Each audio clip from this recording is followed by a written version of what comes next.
আসসালামু আলাইকুম। আম আমি রূপা কবির আম মনের খেলাঘরে মার আলিঙ্গনে আবার আপনাদের মাঝে আসলাম। আপনারা যারা আমাদের সাথে এম আজকে আছেন, আপনাদের সবাইকে জানাচ্ছি অনেক শুভেচ্ছা। এই যে সময় বের করে আমাদের সাথে যে থাকেন, আমাদেরকে যে এই যে সাপোর্ট গুলো দিচ্ছেন, আসলে তাতে আমাদের অনেক ভালো লাগে। আমাদের এই যে হেল্প করার যে ইচ্ছাটা সেটা আরো বেড়ে যায়। আর এজন্য আসলে আপনাদেরকে অনেক, অনেক ধন্যবাদ। আর সবথেকে বড় কথা যে সাবজেক্টটা নিয়ে আমি রূপা কবির আপনাদের মাঝে সবসময় আসি, আপনারা খুব ভালো করে জানেন এটা খুবই একটা টাচি সাবজেক্ট, একটা খুবই সেনসিটিভ সাবজেক্ট নিয়ে আমি আপনাদের কাছে আসি। আর এই সাবজেক্টে আসলে আমাদের একটাই লক্ষ্য যে আমরা যদি আমাদের এই অনুষ্ঠানগুলো দিয়ে আমরা কাউকে সাহায্য করতে পারি, আমরা যে মেসেজ গুলো ডেলিভার করতে চাচ্ছি সেগুলো যদি আমরা কারেক্টলি দিতে পারি, আমরা সেটাই আমাদের একমাত্র অ্যাচিভমেন্ট আমরা মনে করছি। আর আজকে যে সাবজেক্টটা নিয়ে আমি কথা বলবো, আসলে এটা একটু হেভি অনেকের জন্য এবং আমাদের যে কালচারাল, আমাদের যে ইস্যুস গুলো, আমরা আসলে কথা বলতে এটা পছন্দ করি না কিংবা আমরা এটা একটা লজ্জা মনে করি। যার জন্য আমাদের একটা টেনডেন্সি থাকে যে আমরা কি করে এই জিনিসটাকে আমরা হাইড করব সবার কাছ থেকে। কিন্তু আসলে তাতে কি হয়? তাতে প্রবলেম হয় আমরা যে স্ট্রাগল গুলো করি এই বিহাইন্ড দ্য ডোর আর আমাদের নিজেদের মধ্যে সেটা কিন্তু আমরা অনেক এক্সট্রিম ভাবে স্ট্রাগল গুলো আমাদের আসলে আমরা সলভ করতে ওরকম ভাবে পারি না। কারণ আমরা কারো কাছ থেকে সাহায্য নিই না। কারণ এটা আমরা মনে করি এটা তো একটা লজ্জার ব্যাপার। এটা হচ্ছে গোপন জিনিস। কিন্তু আসলে তা না। এটাকে আমাদেরকে ন্যাচারাল ভাবে নিতে হবে যে এবং আমরা একজন আরেকজনের কাছ থেকে শিখব। আর এটা শুধু একটা স্পেশাল নিডস চিলড্রেনদের জন্য না, এটা যেকোনো একটা আমাদের যে এইজ, এই যে অ্যাডাল্ট চিলড্রেন থেকে, চাইল্ড থেকে যে আমরা যে অ্যাডাল্টটা হই, আমাদের যে এই যে ট্রানজিশন পিরিয়ডটা, তাতে কিন্তু আমাদের যে ইমোশনাল সাপোর্টটা প্রয়োজন আমাদের বাচ্চাদের, এটা কিন্তু খুবই, খুবই ইম্পোর্টেন্ট। এটা আমাদেরকে অ্যাজ এ প্যারেন্টস যারা আমরা বাচ্চাদেরকে গাইড করছি, যারা আমরা যে ফ্যামিলি বাচ্চাদের সাথে থাকছি, এটা আমাদেরকে আসলে শেখাতে হবে। আমাদেরকে নিজেদেরকে লজ্জায় না ঢেকে আমাদেরকে তাদের সাথে থাকতে হবে। তাদেরকে গাইডেন্স করতে হবে। আপনারা হয়তো আমার কথায় বুঝতে পারছেন আমি আসলে কি নিয়ে আজকে কথাটা বলতে চাচ্ছি। সেক্স এডুকেশনস, পিউবার্টি এই যে এই সাবজেক্ট গুলো, এটা কি আমরা কেন মনে করি it's a shame? It's nothing to be ashamed.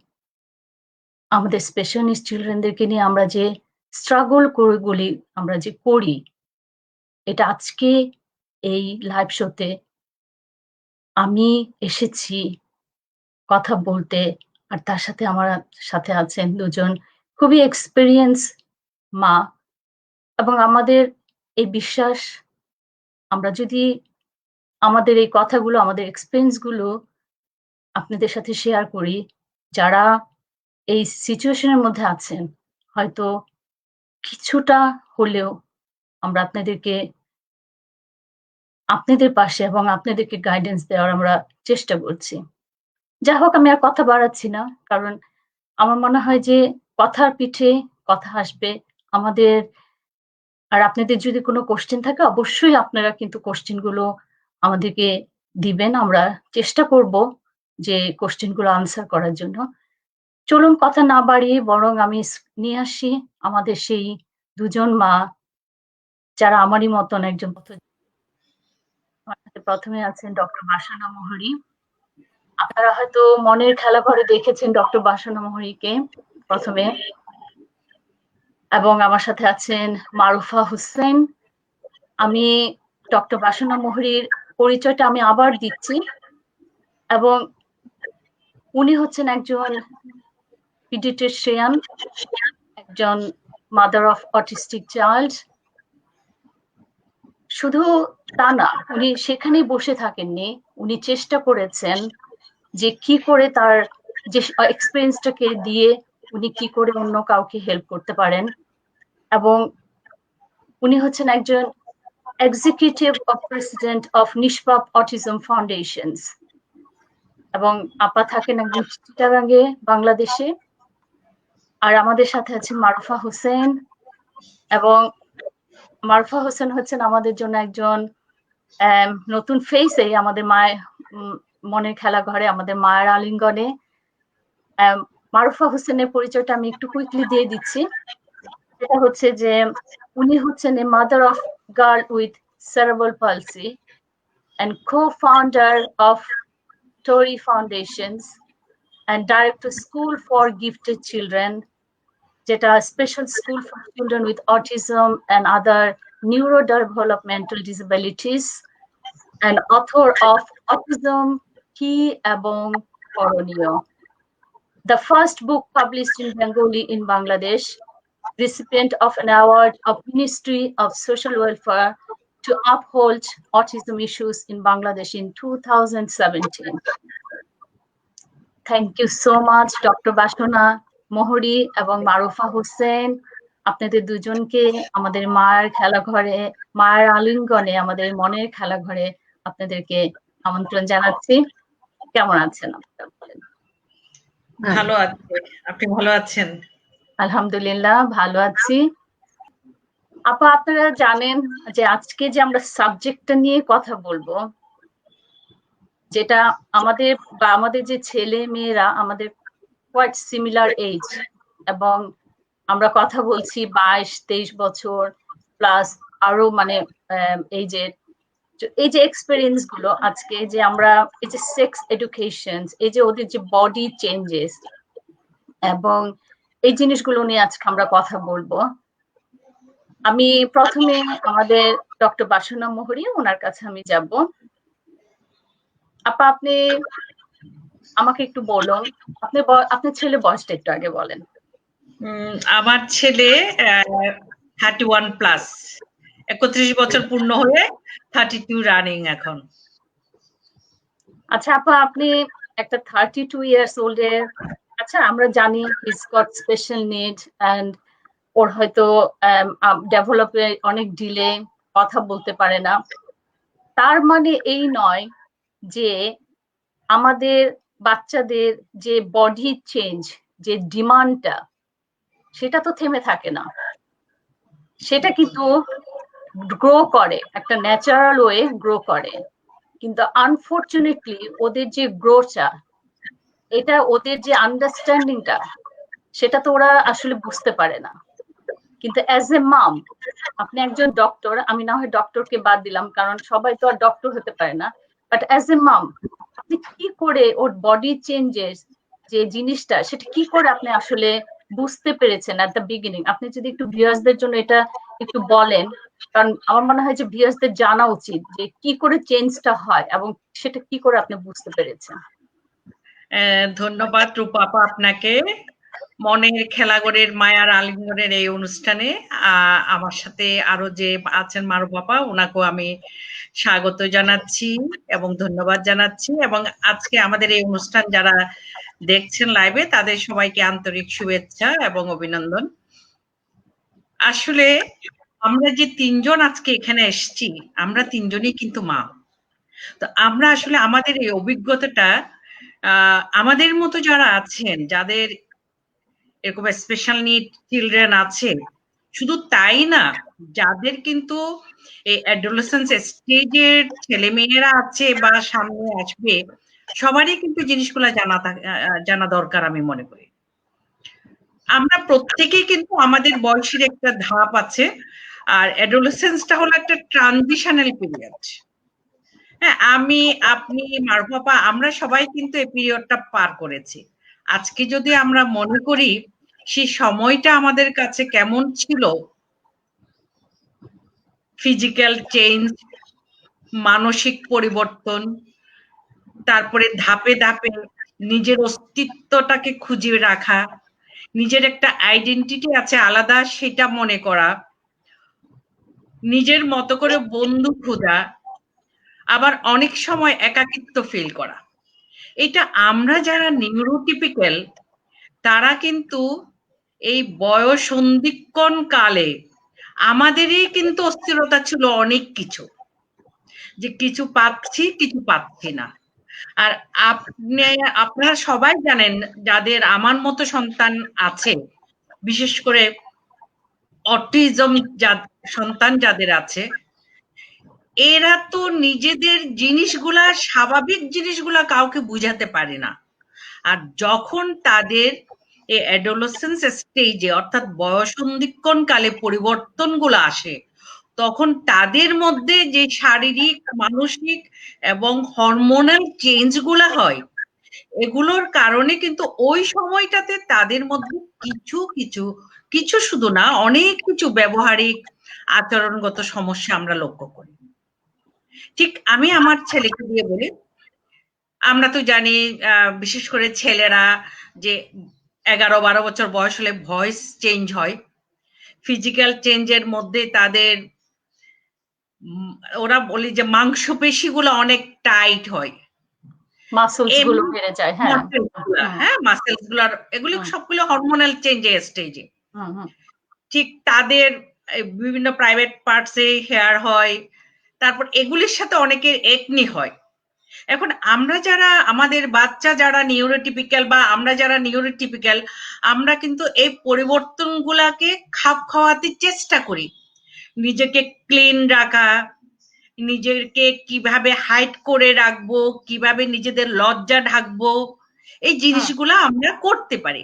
কিন্তু আমাদের এই সন্তানেরা কিন্তু সেটা পারে না, একদম না, একদম না। এবং এই হরমোনাল চেঞ্জের কারণে নিজের চাহিদাটা প্রকাশ করতে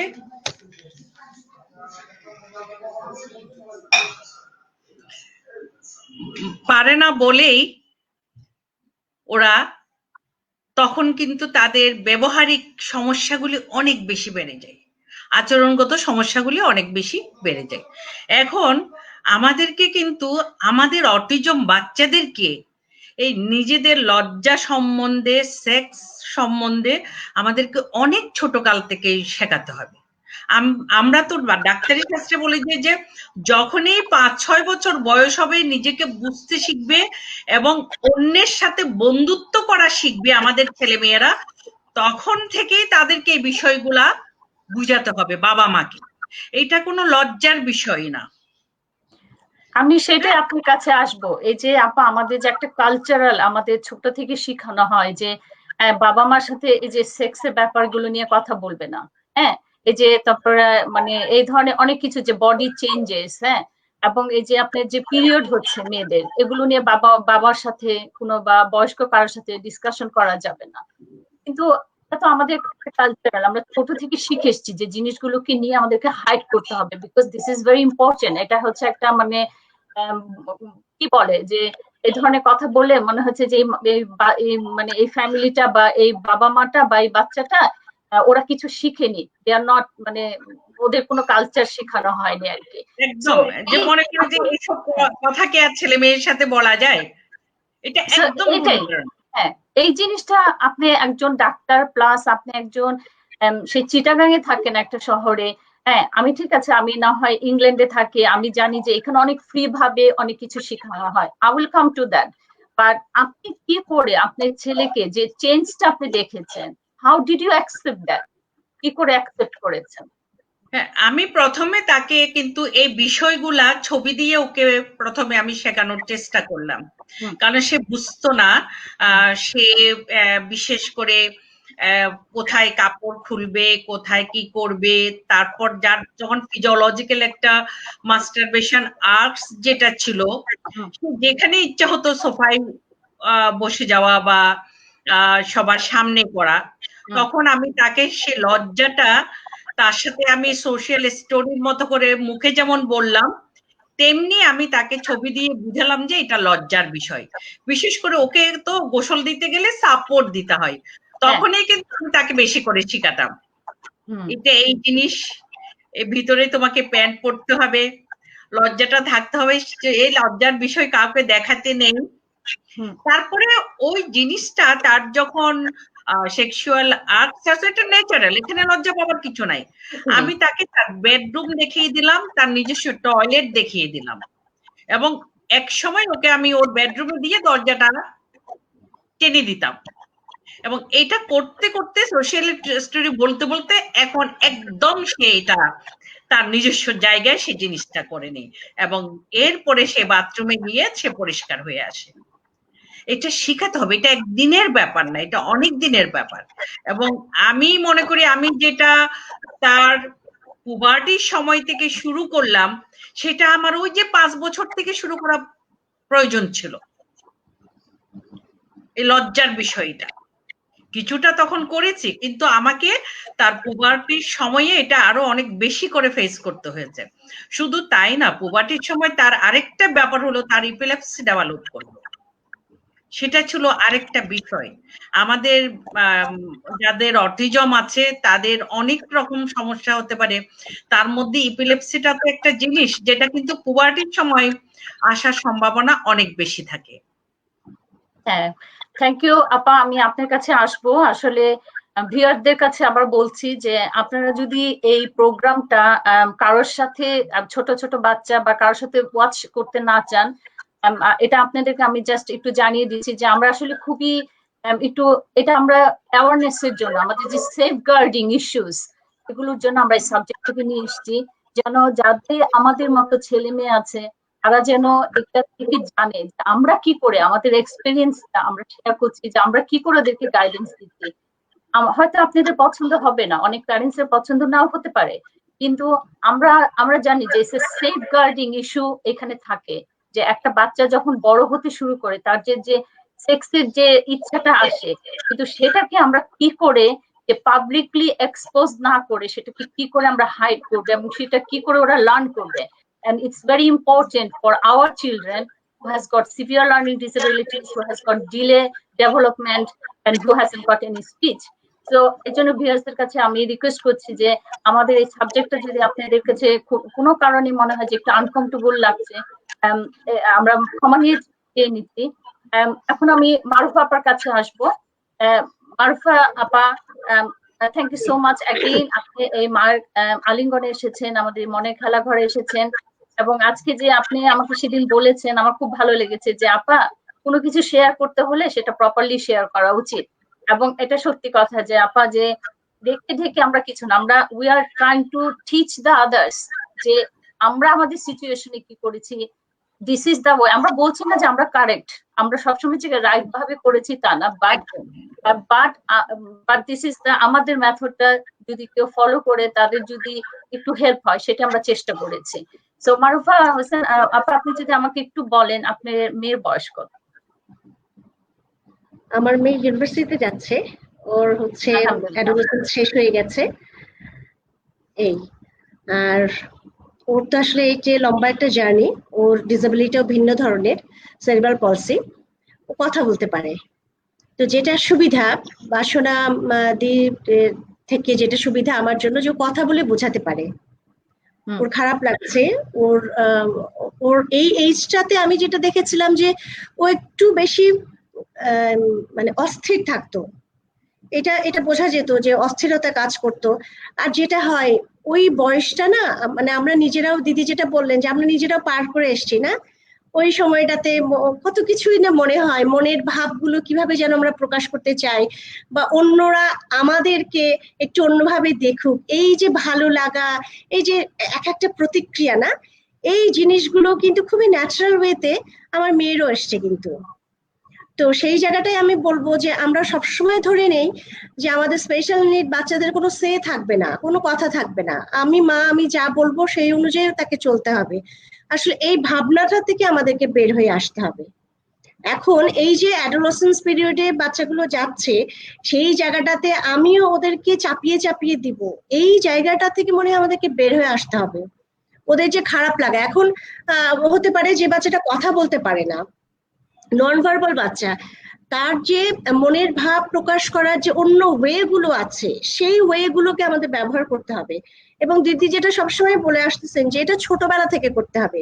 এখন আমরা যেটা করি যে আমরা 10 থেকে 19-এর মধ্যে যে বয়সটা ওই সময় যে হুটুপুটি লাগাই দিই যে এখন শেখায় অথবা 10 না একদম 18-তে যে 19-এ যখন আমি পারছি না, তার মানে কি আমার আর সম্ভবই না, তখন হয়তো একদিন আমরা হয়তো কথা বলতে বলতে একদিন যে বলছে হ্যাঁ আপা এই সমস্যাটা হচ্ছে, এটা কিন্তু সমস্যাটা সেই শুরু থেকে ছিল, সে 10-9 থেকেই শুরু থেকেই হচ্ছে। তো আমার কাছে যেটা মনে হয় যে লজ্জা ব্যাপারটা তো থাকবে, আমাদের কালচার আমাদের ধর্মীয় দৃষ্টিকোণ আছে, আর একটা বিষয়, একটা বড় বিষয় যে ধর্ম আমাদের এখানে পারমিট করে কিনা। তো সেই জায়গাটা থেকে আমি বলবো যে আমার বাচ্চাটাকে যদি আমি কমফোর্ট জোনে রাখতে চাই তাহলে থেকে সব জায়গা থেকে বেরিয়ে আসতে হবে। বেরিয়ে না আসলে কিন্তু আমি পারবো না আমার বাচ্চাটাকে স্বস্তি দিতে, কারণ আমার টার্গেটটাই তো আমার বাচ্চার স্বস্তি। তো সেই জায়গাটাই আমি বলবো যে এইটা খুব ন্যাচারাল একটা ব্যাপার, যে ব্যাপারটাকে আমাকে এগিয়ে আসতে হবে, কারণ আমি বুঝতে পারছি আমার বাচ্চা বোঝাতে পারছে না, কিন্তু আমি তো বুঝছি না। তো আমাকে এগিয়ে যেতে হবে আমার বাচ্চাকে হেল্প করতে, তখন আমাকে ওদের ভাষা অনুযায়ী আমাদের কথা বলতে হবে।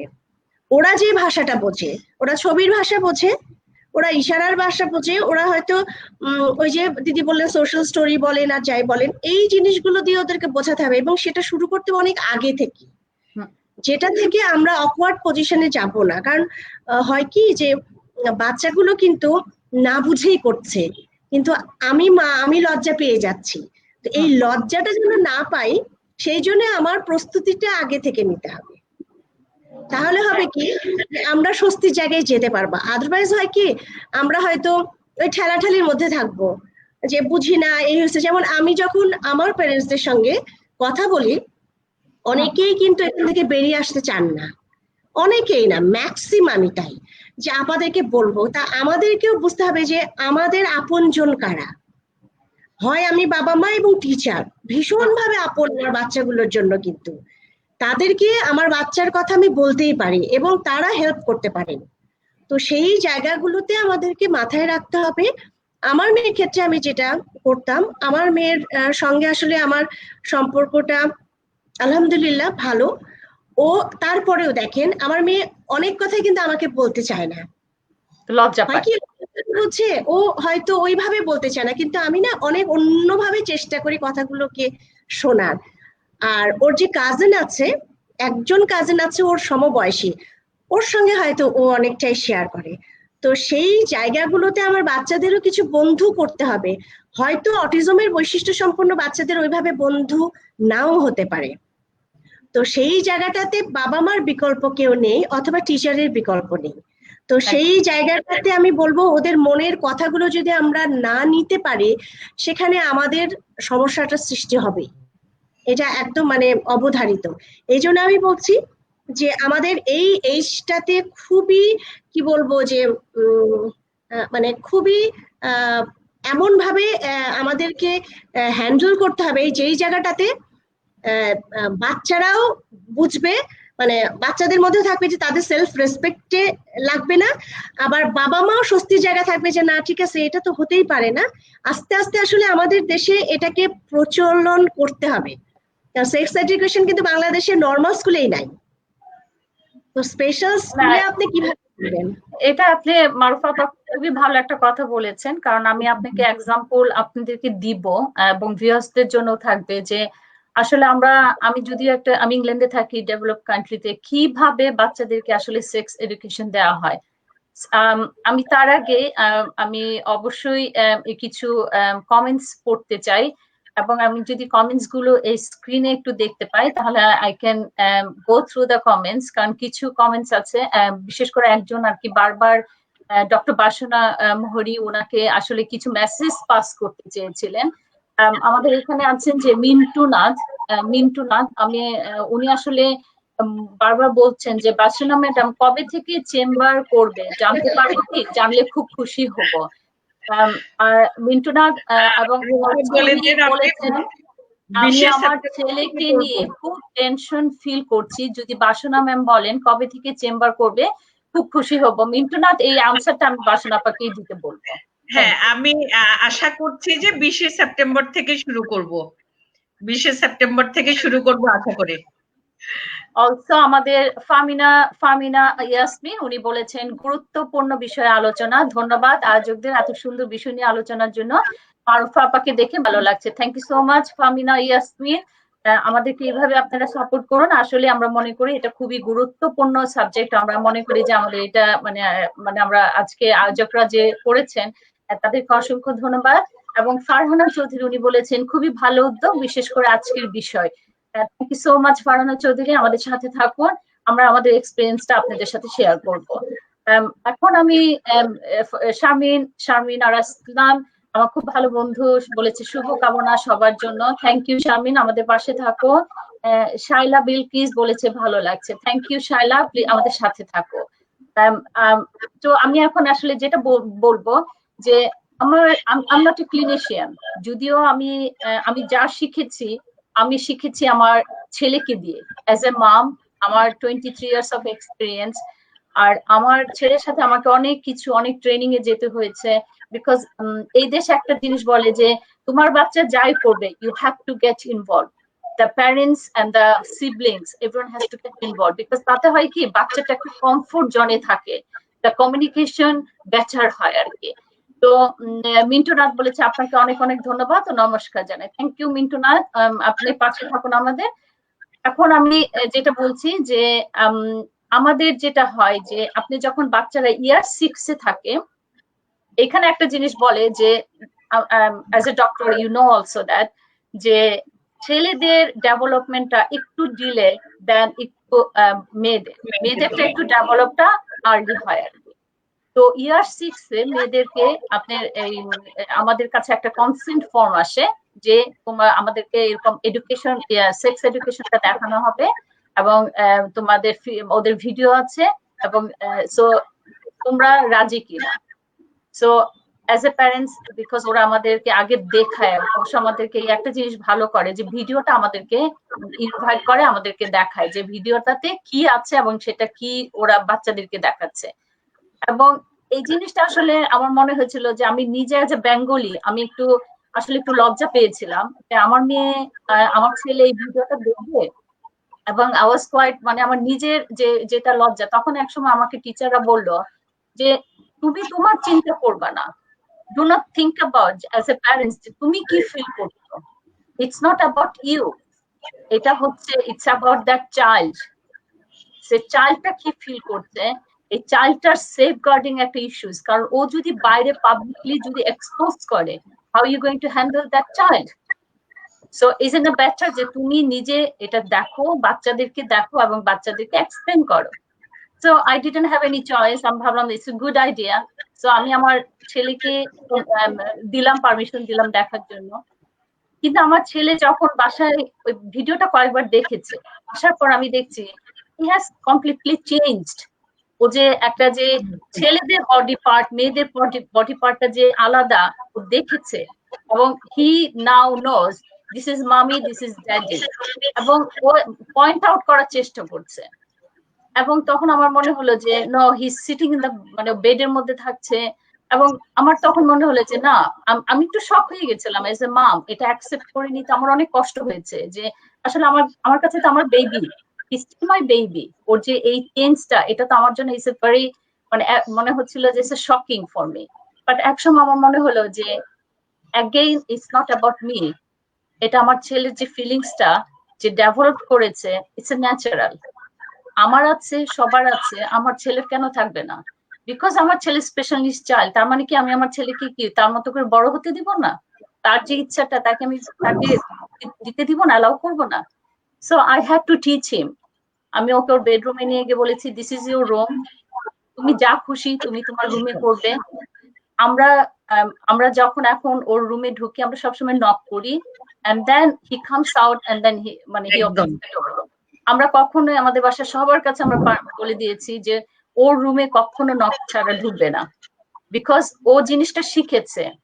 ও কিন্তু বাইরে কখনোই, ও কিন্তু জানে যে দিস ইজ এ প্রাইভেট, মানে এটা ওর প্রাইভেট জিনিস, এটা ওর নিজের রুমে করবে। So as a mom I have to teach him that. আমাকে এটা ওকে শেখাতে হয়েছে। আমি জানি না আমি ভুল করেছি কিনা, বাট আমি মনে করি ইটস এ সেফ, আমি আমার ছেলেকে শিখিয়েছি, আমার ছেলে এখন সেফ ভাবে নিজের রুমে নিজে করে। সো আমার মনে হয় যে এটা আমার মনে হয় যে ও তো বাইরে করছে না, পাবলিকলি করছে না। So this is my experience. এবং কুমুয়া ক্লার্ক বলেছে এ ভেরি গুড, কুমুয়া ক্লার্কের কমেন্টটা যদি আমি একটু দেখি, a very good initiative, very important topic you are discussing. Thank you so much Kumuya Clark. এবার আমি মারুফ, ডক্টর ভাসনা আপনার কাছে আসলে যাব। এটা আমার আসলে খুবই মনে হয় এই যে মেয়েদের বলেন এই যে চেঞ্জটা হচ্ছে, এই যে আপনার ব্রেস্ট বড় হচ্ছে, তারপরে আপনার, হ্যাঁ এই জিনিসটার সময় আসলে অ্যাজ এ মাম এই যে পিরিয়ডটা শুরু হয়ে যাচ্ছে, হ্যাঁ, সো এটা কি করে শিখাবে, কি করে শিখাবে, মানে এটা আপনি একটু যদি মানে বলেন আর কি যে কি করে, নাকি মানে এটা আসলে মানে অ্যাজ এ প্যারেন্টস ওরা কি করে, আপনি একটু গাইড করেন প্লিজ। হ্যাঁ, আমাদের তো আসলে ওরা বিশেষ শিশু, আমাদের স্বাভাবিক শিশুরা দেখে শিখে, বা বন্ধুরা বন্ধুদের কাছ থেকে জেনে শিখে। হ্যাঁ, আমরা বাবা মারা, আপনি যেটা বললেন না ইউকে তে আপনাদেরকে এইভাবে, এটা কিন্তু নর্মাল এডুকেশন সিস্টেমের মধ্যেও কিন্তু সেক্স এডুকেশনটা আছে আচ্ছা, যখন বাচ্চারা বড় হয়। হ্যাঁ, সেটা আমি জানি, কিন্তু আমাদের এখানে তো সেভাবে নেই। তারপরে আবার আমাদের বিশেষ শিশুদেরকে এই জিনিসগুলা সম্বন্ধে আইডিয়া দেওয়া বা শেখানো, একদম আমি যে বললাম না সেই 5-6 বছর পর থেকে যখন আমাদের ছেলে মেয়েরা বন্ধুত্ব করতে শিখে, বন্ধু খুঁজে, তখন থেকেই কিন্তু আমাদেরকে বডি পার্ট সম্বন্ধে ধারণা দিতে হবে। ঠিক একইভাবে যখন পুবার্টিটা শুরু হয় মেয়েদের একটু আগে 9-10 বছরে, ছেলেদের 11 বছরে, তখন এই প্রত্যেকটা ছবি দিয়ে ওর কেউ যদি কারো যদি স্পিচ না থাকে, কথা বলতে না পারে, আমাদের অনেক বাচ্চারা কিন্তু কথা বলতে পারে, হ্যাঁ, যাদের না থাকে স্পিচ, তাদের ক্ষেত্রে ছবি দিয়ে মেয়েদের বডি পার্টস কোনটা, পুবার্টের সময়ে কি কি চেঞ্জ হয় সেগুলা স্টেজ অনুযায়ী দেখাই দিতে হবে। যে প্রথমে ব্রেস্ট ডেভেলপ করছে, তারপরে পিউবিক হেয়ার আসছে, তারপর এক্সিলারি হেয়ার আসছে, এবং এই সময়ে সবচেয়ে বড় জিনিস, বিশেষ করে আমাদের সমাজে মনে রাখতে হবে, আমাদের এই ছেলে মেয়েরা কিন্তু অ্যাবিউজ হবার সম্ভাবনা খুব বেশি থাকে, এবং সেজন্য এইসব জায়গায় কারো হাত দেওয়া যাবে না, যেটাকে আমরা বেড টাচ বলি, সে নিজেও না, কখন অন্যরা টাচ করলে সেটাকে কমপ্লেন হিসাবে বলতে পারবে তার গায়ে হাত দেওয়া অন্য একজন, সেই জিনিসটাও কিন্তু তাকে শেখানোর চেষ্টা করতে হবে। এটা কিভাবে শেখাবে একজন নন ভার্বাল একজন চাইল্ডকে, আপনি কি করে এই জিনিসটা শিখাবেন, আপনি যদি আরেকটু একটু ডিটেইলসে বলেন ভিউয়ার্সদের জন্য। সেটা ছবির মাধ্যমে আমরা যে যোগাযোগ করি না, আমরা তো ওদের সব সময় বলি যে কমিউনিকেশন কমিউনিকেশন কমিউনিকেশন। হ্যাঁ, এই যোগাযোগটা যদি আমরা না বাড়াই হবে না, সেটা যদি সে বুঝতে পারে আইদার সোশ্যাল স্টোরি দিয়ে অথবা আমরা ছবি দিয়ে, সেটা তাদেরকে বুঝাতে পারবো যে স্টেজ বাই স্টেজ এইভাবে তার পুবার্টির সময় চেঞ্জটা আসবে, এটা মেয়েদের ক্ষেত্রে, এটা ছেলেদের ক্ষেত্রে। ঠিক মেয়েদেরকে যেমন যখন এই ব্রেস্ট ডেভেলপমেন্ট বা অন্যান্য পুবার্টাল চেঞ্জ গুলা নিয়ে আমরা বলবো, ঠিক একই সময় আমরা যখন 11-12 বছর পার হবে, তখন প্রত্যেকটা মার উচিত তার মেয়ের জন্য কিভাবে মেনস্ট্রুয়াল পিরিয়ডের সময় ন্যাপকিন ইউজ করবে, কিভাবে ক্লিন থাকবে, সেই জিনিসগুলো দেখানো। এবং এই ছেলেদের মেয়েদের প্রাইভেট পার্টসে দ্বিতীয় কোনো ব্যক্তি যে টাচ করা ঠিক না, সেটা ছবি দিয়ে তাকে নেগেটিভ ক্রস দিয়ে সেটা বুঝাই দিতে হবে। এরা কিন্তু ভাষা না বুঝলো, এরা ভিজুয়াল লার্নার। সেজন্য ছবি দিয়ে এদেরকে বোধগম্য করা অনেক সুবিধা। আর আপনি যে ভিডিওর কথা বললেন, সেটা হয়তো আমাদের দেশের জন্য এটা অনেকটা কষ্টকর, কিন্তু তারপরও আমরা বাবা মারা যদি সচেতন হই, আমরা কিন্তু বুঝাতে পারি। কারণ আমাদের অনেক অটিজম যাদের আছে, আমাদের বিশেষ শিশুরা, তারা কিন্তু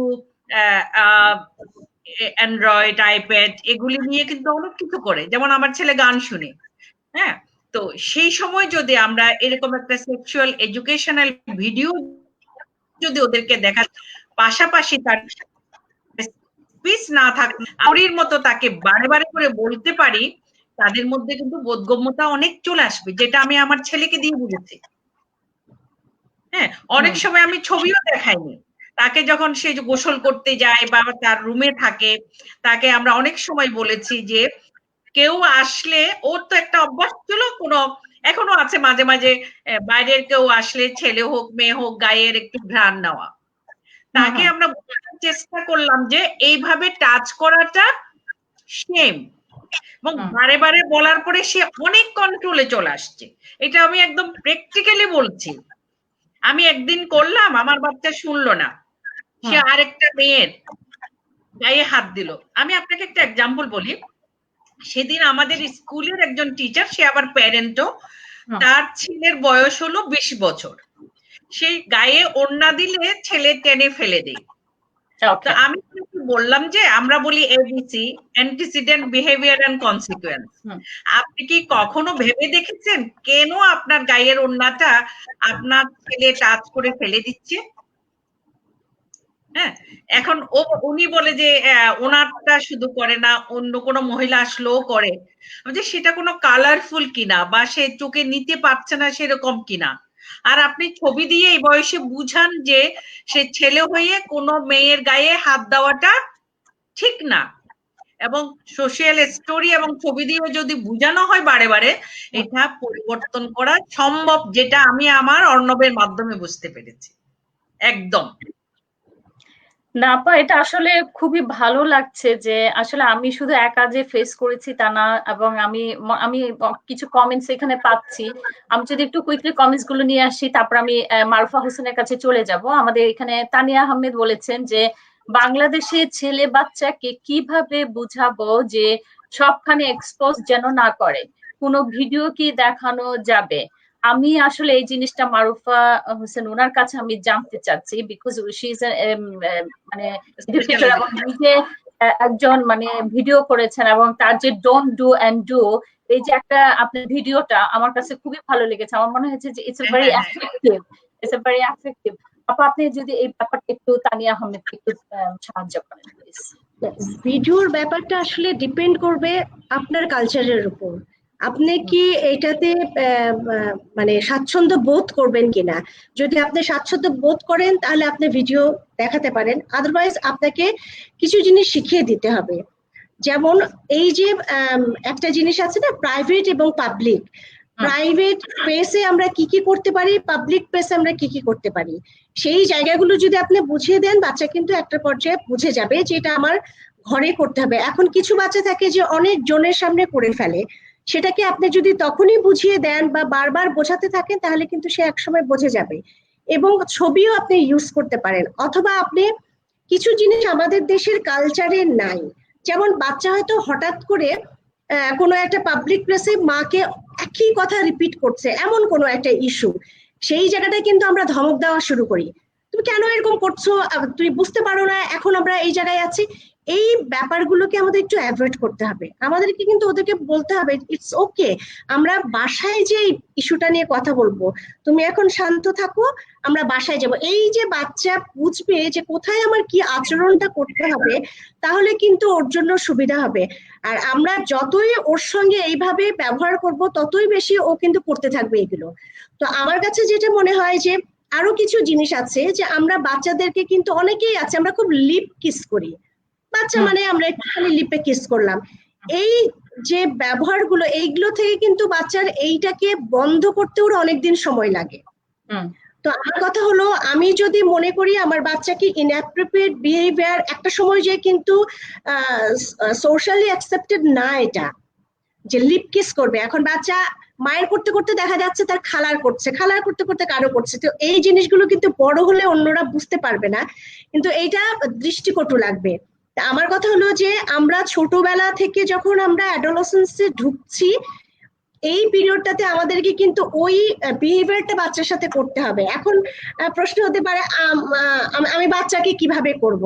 যেমন আমার জানা একজন ছিলেন, ওনার হাজবেন্ড বারবার বলতেন যে তুমি বাচ্চাকে এইভাবে করো না, কিন্তু উনি করবেনি, বলে আমার বাচ্চা আমার পাপা, আমি কি করব। এখন এটাও ঠিক যে আমার বাচ্চা আমি কি করব, কিন্তু বাচ্চার যদি আমি ভালো চাই তাহলে আমাকে এগুলো বন্ধ করতে হবে। একটা সময় আমার মেয়ে আমাকে হঠাৎ করে একদিন বলছে যে মা তুমি না আগের মতো করে আর আমাকে আদর করো না। তার মানে দেখেন, আমি ওকে না খুব খুব দড়াই মোচড়া এইভাবে আদর করতাম, একদম গায়ে ঢুকে এই করে সেই করে। যখন আমি আস্তে আস্তে এটাকে চেঞ্জ করার চেষ্টা করলাম, তখন ও নোটিস করেছে এবং ও আমাকে বলেছে এখন কি যে যদি অটিজমের বৈশিষ্ট্য সম্পন্ন বাচ্চা হয় তার মধ্যে রিয়াকশনটা অন্যরকম হবে। ওরা না অন্যরকম ভাবে পাওয়া না পাওয়ার জন্য জিদ করবে, এই করবে, সেগুলো হয়তো বলে বুঝাতে পারবে না যে বা আমাকে এটা করছো না কেন। তখন দেখা যাচ্ছে বিহেভিয়ার প্রবলেমটা ওর বাড়ছে। তো ইন দ্যাট কেস আমাদেরকে এইভাবে বাচ্চাদেরকে বুঝিয়ে বুঝিয়ে সবকিছু করতে হবে। আর কয়েকটা জিনিস আমি একটু বলতে চাই যদি সময় থাকে, তাহলে আমাদের যে অবশ্যই প্লিজ। এই সময়টাতে বাচ্চাদেরকে না, বাচ্চারা অনেক সময় হয় কি গান শুনতে শুনতে বা কিছু করতে করতে এমন কোন সাইট বা ভিডিওতে যে চলে যায় যেই জায়গাটা হয়তো এই বয়সে ওর জন্য অ্যাপ্রোপ্রিয়েট না, সেটা একটু বাবা মা হিসেবে আমাদেরকে খেয়াল রাখতে হবে যেন ওরা ওই সাইট গুলাতে না যেতে পারে। ঠিক আছে। আর একটা যেটা করতে হবে যে অনেক সময় আমরা না ভালোবাসার জন্যই খুব কাছাকাছি আসতে পছন্দ করি। আমাদের কালচার দেখবেন আমরা কিন্তু বড্ড গায়ে হাত দিয়ে কথা বলি, মানে এটা আমাদের একটা ভালোবাসার একটা প্রকাশ যে গায়ে হাত দিয়ে কথা বলবো। তো আমাদের বাচ্চাদের জন্য কিন্তু একটু ক্ষতিকারক হয় অনেক সময় যে গায়ে হাত দিয়ে কথা বলছে, ওরা কিন্তু জেনারেলাইজ করতে পারে না যে কার সাথে এটা করব। আমি আমার টিচারের সাথে করব না মায়ের সাথে করব না বাইরে যেতে যেতে কোনো লোকের সাথে করব। অনেক সময় হয় না বাচ্চা কিন্তু গায়ে হাত দিয়ে ফেলে, এটা অন্যরা বিরক্ত হয়। তো এই যে জিনিসগুলো আমাদেরকে শেখাতে হবে।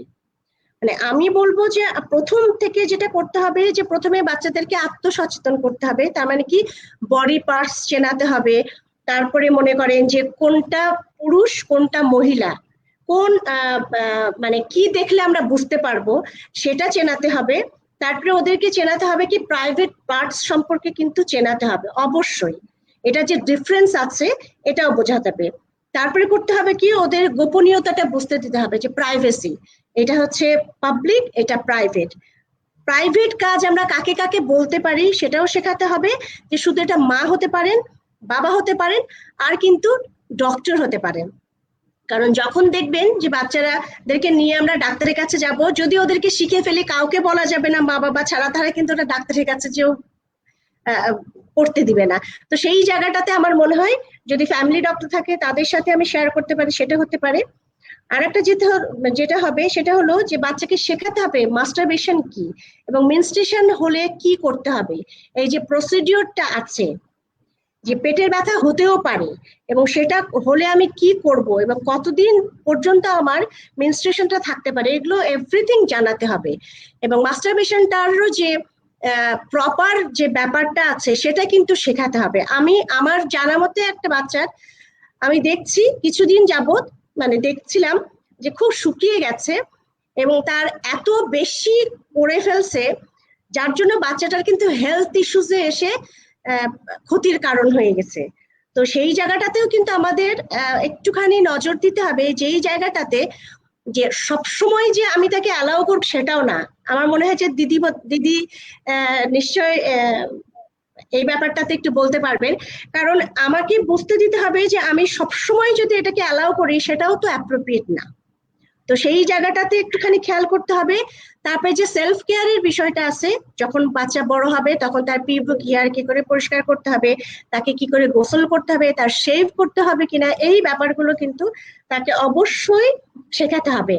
আর আরেকটা জিনিস যেটা বলবো মোস্ট ইম্পর্টেন্ট, যে দূরত্ব যে ব্যাপারটা, তুমি আমার এত কাছে আসতে পারো না, তোমাকে অ্যাটলিস্ট এই এতটুকু ডিস্টেন্স রেখে কথা বলতে হবে। কারণ ছোট বাচ্চা হয় কি, আমি ধরেন আমার স্টুডেন্টের কথা বললাম, অনেক সময় আমারও মনে হয় যে আল্লাহ ও তো আমার কাছে ছোট্টবেলায় আসছে, এখন আমাকে মেনটেন করতে হচ্ছে। কারণ ঠিক আছে বাবু এখান থেকে আমরা কথা বলি।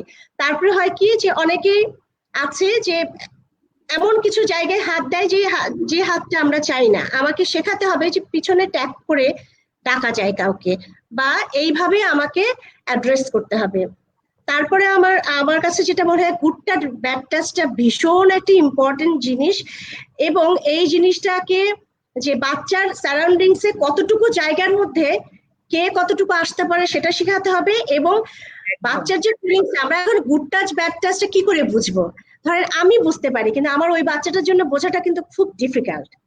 যেমন আমার একটা স্টুডেন্টের, আমরা যখন নতুন নতুন ওকে শেখালাম যে কেউ তোমাকে এসে যদি ছুঁয়ে দেয় তুমি নো বলবে, এখন ধরেন ওকে এমনি যদি কেউ ছুঁয়ে দিচ্ছে ও নো নো করে চিৎকার করছে, তো এইটা তো আমার বোঝানো খুব ডিফিকাল্ট না যে যে কেউ যদি এমনি একটু ছুঁয়ে দেয় ও নো নো করে। এটাকে আবার আমাদের চিন্তা করতে হলো যে আমরা ওকে এই বিষয়টা কি করে বোঝাবো।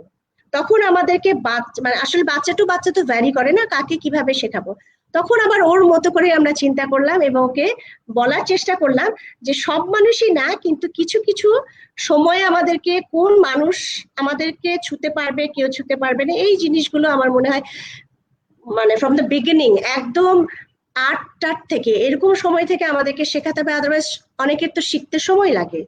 তো এই সময়টা ওদেরকে অবশ্যই দিতে হবে। এবং আমি আবারও বলবো যে আমরা ভুল করি, ভীষণভাবে ভুল করি, যে দেরি করে ফেলি। আমার কথা হলো যে অত দিন অপেক্ষা না করে একদম শুরু থেকে আমাদেরকে বলতে হবে এবং বোঝাতে হবে, এবং এরকম অনেক প্রমাণ আছে যে বাচ্চারা সব শিখে গেছে। দিদি তো নিজেই বললেন দিদির ছেলের কথা, তো আমাদের অনেক স্টুডেন্ট এরকম আছে এবং বেশ ভালো মতোই শিখে যায়। আর আরেকটা জিনিস আমার মনে হয় যে কিছু সময় ডাইভার্ট করে দিতে হবে, যে সবসময় যে ও চাইলো ওর বেডরুমে গেল এবং ওর যে খারাপ লাগাটা ও রিলিজ করলো, তো সেই জায়গাটা না করে আমার মনে হয় যে আমরা কিছু, যেমন কিছু জিনিস কিছু বাচ্চারা আছে স্কুলে এসে ওদের খারাপ লাগে, এই এই এইজের বাচ্চাদের স্কুলে এসে তখন ওরা হয়তো খুবই অ্যাগ্রেসিভ হয়ে যায় যে না তাকে এখন দিতেই হবে।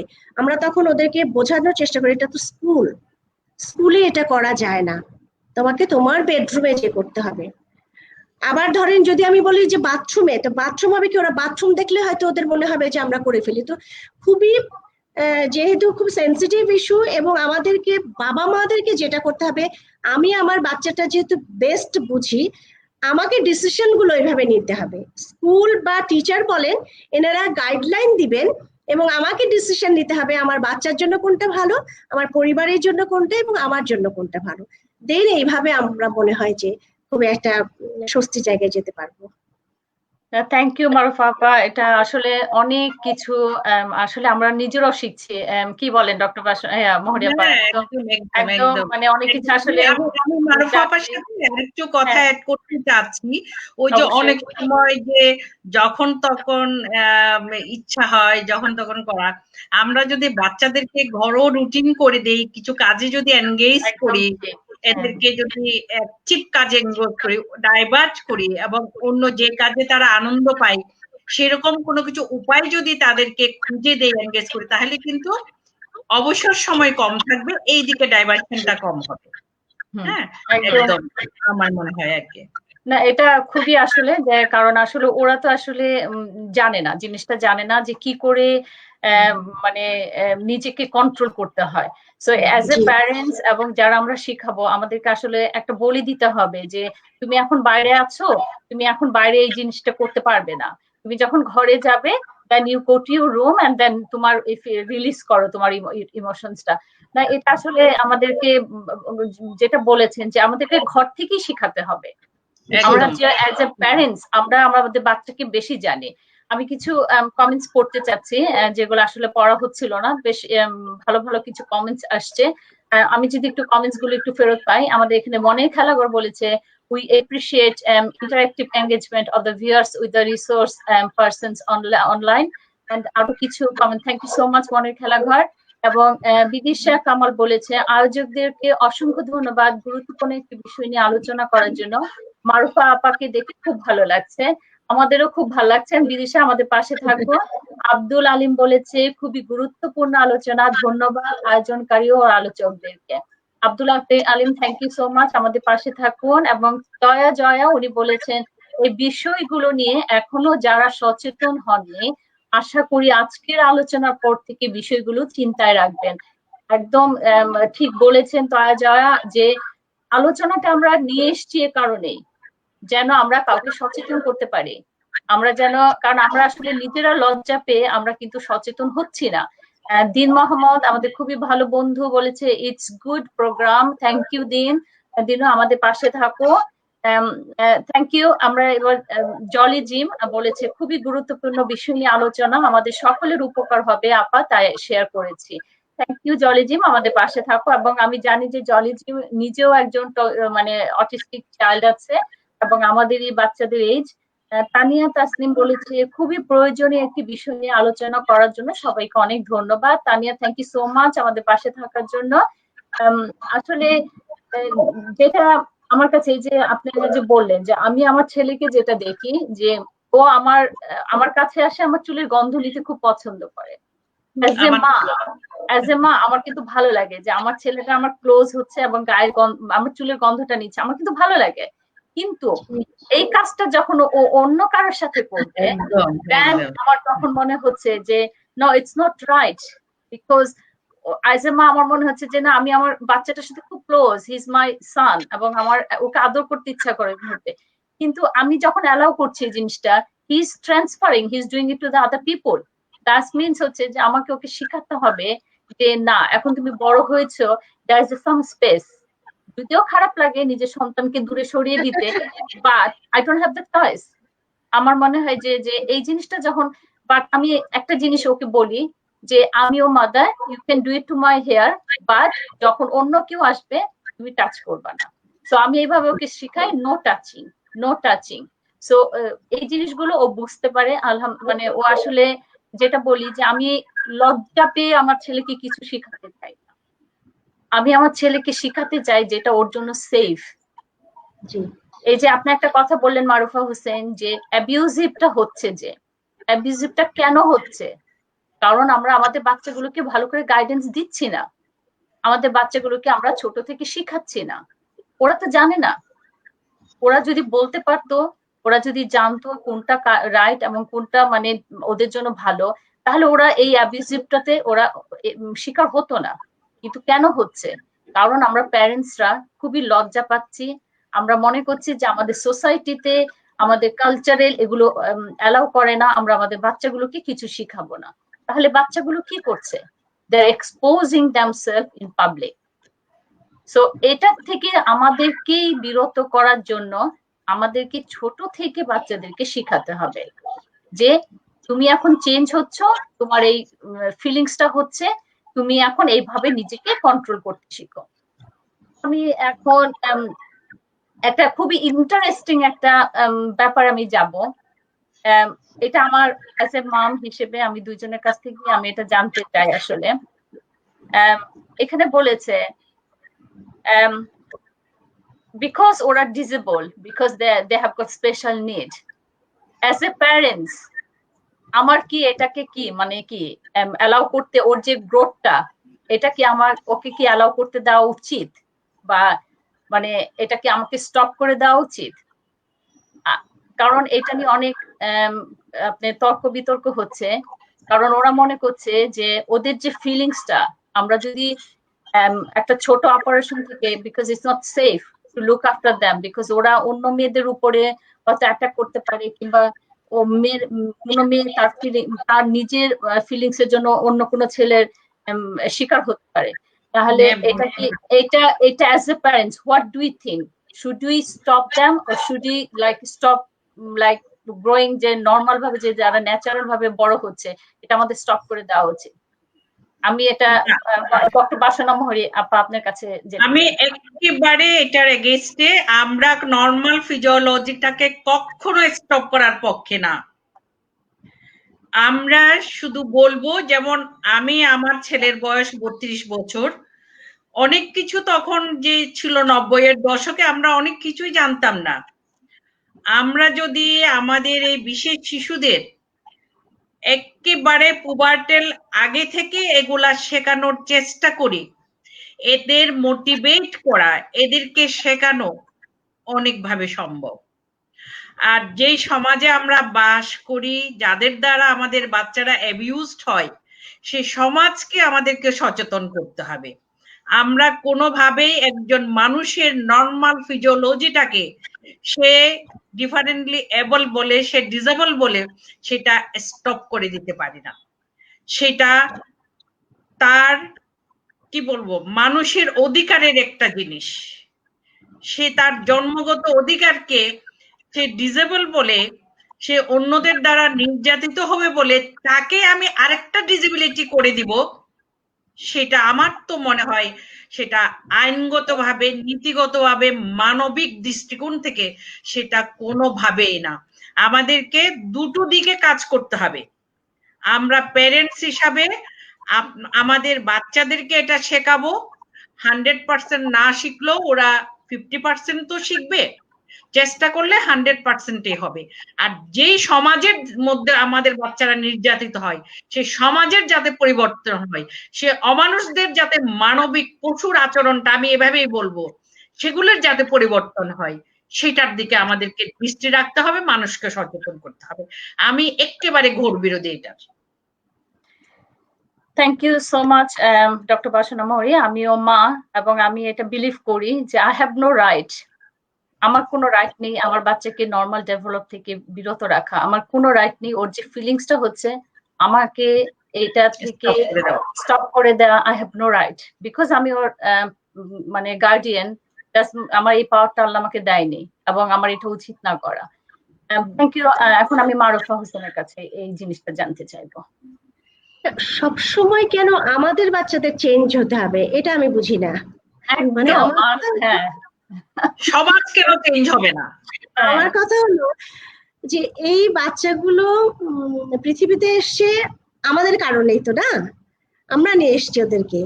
তা আমার কথা হলো যে ওর তো রাইট সবকিছু, যে ওর অধিকার আছে ও একটা ডিগনিফাইড লাইফ লিড করবে, ওর অধিকার আছে ওকে আমাদের দেখতে হবে, ওর অধিকার আছে ও স্কুলে যাবে, ও সমাজে আর 10টা মানুষের মতো করে চলাফেরা করবে। এখন সেটাকে আপনি আমি মিলে যদি দমিয়ে রাখি, বা ওর যে কি মানুষ ওর দিকে অন্যভাবে তাকাবে বিধায় আমরা ওকে সারপ্রাইজ করে রাখবো, মানে ওর সবকিছু লুকিয়ে লুকিয়ে রাখবো, সেটা তো হতে পারে না, তাই না? ওর এরকম আমাকে শুনতে হয়েছে, জানেন, আমাকে বলেছে ওর যখন মেনস্ট্রুয়েশন হয়েছে, শুরু হয়েছে, তখন আমাকে একজন বলেছে যে তুমি চেষ্টা করে দেখো, যে ইনজেকশন বিদেশে দেওয়া হয়, এটা দিলে হয়তো এটা বন্ধ থাকবে, এটা তাহলে তোমার কষ্ট কম হবে, তোমার মেয়ের আর ঝামেলা হবে না। সোজা মূল কথাটাই ছিল এরকম যে ঝামেলা হবে না। তো আমার কথা হলো এটা আমি কিভাবে মেনে নেই, আপনি আমাকে বলেন। যে ন্যাচারাল যে প্রসিডিওরটা, সেটাকে আমি স্টপ করিয়ে দিব, বা আমার বাচ্চার যখন গ্রোথ হচ্ছে, কারো বেশি হবে কারো কম হবে, মেয়ে বাচ্চাদের ক্ষেত্রে যেটা আমি বলি, তো সেটা অন্যরা তাকাবে, অন্যরা আমার বাচ্চাকে অ্যাবিউজ করবে, সেই জন্য আমি অনেকটা ওকে লুকিয়ে রাখবো, খাঁচায় বন্ধ করে দেবো, এটা হতে পারে না। আমার কথা হলো যারা তথাকথিত সুস্থ মানুষ, যারা এই বাচ্চাগুলোকেও পর্যন্ত রেহাই দেয় না, তাদের শাস্তি কেন আমরা এনশিওর করছি না? যাতে একটা দৃষ্টান্তমূলক যদি শাস্তি হয়ে যায়, তাহলে কিন্তু বুক কেঁপে উঠবে, না আমি করব না। তো সো দ্যাট আমার কথা হলো যে তথাকথিত সুস্থ মানুষ, মানে সুস্থ মানুষগুলোকেই আগে ঠিক করতে হবে, দেন আমাদের বাচ্চারা কিন্তু কারো কোনো ক্ষতি করবে না, আমাদের বাচ্চারা কখনো মিথ্যা কথা বলবে না, কিচ্ছু করবে না। শুধু কি ওরা ওদের ভাষা দিয়ে ওরা ওদের কথাগুলো বোঝাতে পারে না আমাদেরকে, আর আমাদেরও কি আসলে সময় আছে ওদের ভাষাটা বোঝার? আমরাও তো ওদেরকে কত ইগনোর করে ফেলি, মানে ধরেন মনের অজান্তেই হয়তো অনেক ইগনোর করে ফেলি, তখন ওরা হচ্ছে ভায়োলেট হয়ে যায়, কেউ কেউ অনেক রকম ইনঅ্যাপ্রোপ্রিয়েট বিহেভিয়ার করে ফেলে, সেটা আমাদের জন্যই। আমাদের এই বাচ্চাগুলোকে একদম মনে করেন যে খুব ভালো মতো যদি আমরা লুক আফটার করি, তাহলে কিন্তু ওরা আমাদের ক্ষতির কারণ হবে না কখনোই। তো সেই জায়গাটায় আমি বলবো যে আমাদের দায়িত্ব অ্যাজ এ বাবা মা হিসাবে আমাদেরকে প্রথমে স্ট্রিক্ট হতে হবে, আমরা কি চাই আমাদেরকে দেখতে হবে। আমরা বাবা মারা যদি আমরা বলি না আমার বাচ্চার প্রতি অন্যায় হয়েছে, অতএব শাস্তিটা আমি চাই, সেই জায়গাটাতে আমাদেরকে যেতে হবে। আমাদের বাচ্চাদেরকে কেউ অ্যাবিউজ করবে বা কোনো কটু কথা বলবে, সেই জায়গাটাই কিন্তু আমার মনে হয় না যে আমরা সবসময় অ্যাডজাস্ট করে নেই বলে এই জায়গাটায় নিব, সেটা না, আমাদেরকে সবসময় কঠিন হতে হবে। এবং আমার এই বাচ্চাগুলো এটা ন্যাচারাল একটা প্রসিডিউরের মধ্যে দিয়ে যাচ্ছে, তাদেরকে ন্যাচারালি বেড়ে উঠতে আমাদেরকে সাহায্য করতে হবে। আমরাও যদি বাবা মা হিসেবে ওদেরকে ধামাচাপা দিয়ে এরকম ভাবে রাখতে চাই, তাহলে কিন্তু বাচ্চাদের যাওয়ার কোনো জায়গা থাকবে না। অতএব বাবা মা হিসেবে আমাদেরকে খুবই সচেতন হতে হবে। প্রথম কথা এটা, যে বাবা মা যত বেশি সচেতন হবে, সেই বাচ্চাটা তত বেশি ভালো থাকবে। এবং বাবা মাদের ঐক্যবদ্ধ হয়েই কিন্তু সবকিছু করতে হবে। যে আমি চুপ করে রইলাম, অন্যের বাচ্চার একটা কিছু হয়ে গেল, এটা কিন্তু কোনো ভালো সলিউশন এনে দিবে না। যে মানুষগুলো দুষ্ট প্রকৃতির হবে তারা কিন্তু মাথা চাড়া দিয়ে উঠবে যে এরা কিছু বলবে না। আমার কথা হলো এটা তাদেরকে একটু ভয় পাইয়ে দিতে হবে যে নো, এই পর্যন্ত যথেষ্ট ছিল, তুমি আর এগুলো করতে পারবে না। তো সেই মানুষগুলো আমাদের আসলে দেখেন, নর্মাল মানুষও আমরা কিন্তু ভয় পেয়ে যাই না, কিছু হয়তো করলাম, বাসে উঠলাম, ট্রেনে উঠলাম, এমন কিছু করলো, আমরা ঠিক আছে লজ্জায় কিছু বললাম না। তো সেই জায়গাটা থেকে বেরিয়ে আসতেও আমাদের সময় লাগছে, তবে আমি খুবই আশাবাদী ইনশাল্লাহ এক সময় আমাদের ভালো আসবে এবং আমাদের বাচ্চাগুলো খুবই সুন্দরভাবে ভয় ডরহীন ভাবে সমাজে আসলে প্রতিষ্ঠিত হবে এবং চলতে পারবে। আমি একটু বলতে চাচ্ছি, দেখেন আমরা আজকে মা এখানে আছি, আমরা ভয়েস তুলছি, এরকম যদি সকল বাবা মারা মিলে আমাদের বাচ্চারা যাদের নিরাপদে এখানে থাকতে পারে, সেই সমাজ যদি আমরা গড়ার জন্য এতটুকু ভয়েস তুলতে পারি, অন্য বাবা মারা যদি এগিয়ে আসে, তাহলে আমরা নর্মাল ফিজিওলজি স্টপ করার কথা কখনো ভাববো না। আমরা সবাই মিলে চাই যে সামাজিক পরিবর্তন, আমার আপনার অধিকারের মতো আমাদের সন্তানদের যে অধিকার তারা বলতে পারে না, কিন্তু আমাদের মাধ্যমে তাদের সেই অধিকারের বাস্তবায়ন হবে, আমি সেটাই বিশ্বাস করি। আচ্ছা, আমি একটু কমেন্টের কাছে চলে যাব। থ্যাংক ইউ আপা। এখানে যে পাপা একটা খুব ইন্টারেস্টিং প্রশ্ন এসেছে আমাদের বাচ্চাদের বিষয়টা নিয়ে একটু আলাপ করবেন কিনা। হ্যাঁ, এটা আসলে আমি এটা একটু বলবো। রাশিদা নীলা আসলে কোশ্চেনটা নিয়ে এসছেন। অনেকে আমাকে, আমার ছেলেকে ছবি দেখে, ইভেন আমার ছেলের কথা শুনে অনেকে আমাকে বলে যে তোমার তো এখন ছেলে বড় হয়েছে এবং তুমি ছেলেকে বিয়ে করাও, দেখো তোমার ছেলে কিন্তু ভালো হবে, বা তোমার ছেলের একটা সঙ্গী হবে। তো আমার বলে যে না দেখো এত গুড লুকিং, তোমাদের তো আলহামদুলিল্লাহ সবকিছু আছে, কিন্তু তোমার ছেলেকে একটু মানে বিয়ে করিয়ে দাও।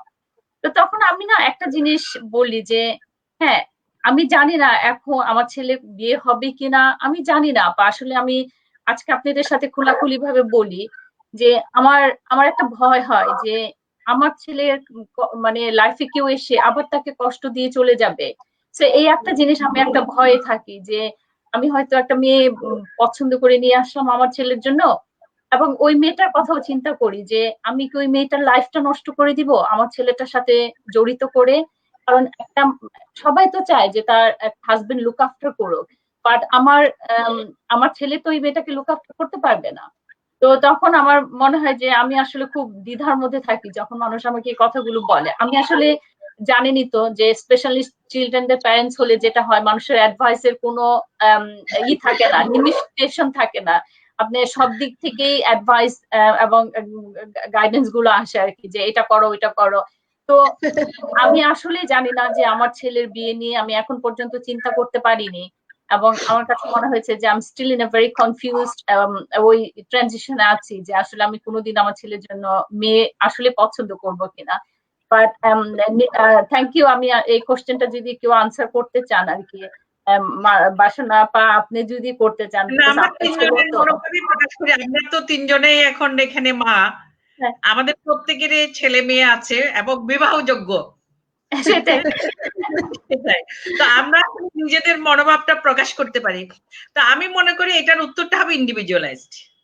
হ্যাঁ, আমাদের সন্তানেরা কতটুকু তাদের এবিলিটি আছে, তারা ফিজিওলজিক্যালি ফিট, কিন্তু তারা যে সোশিয়ালি কতটুকু।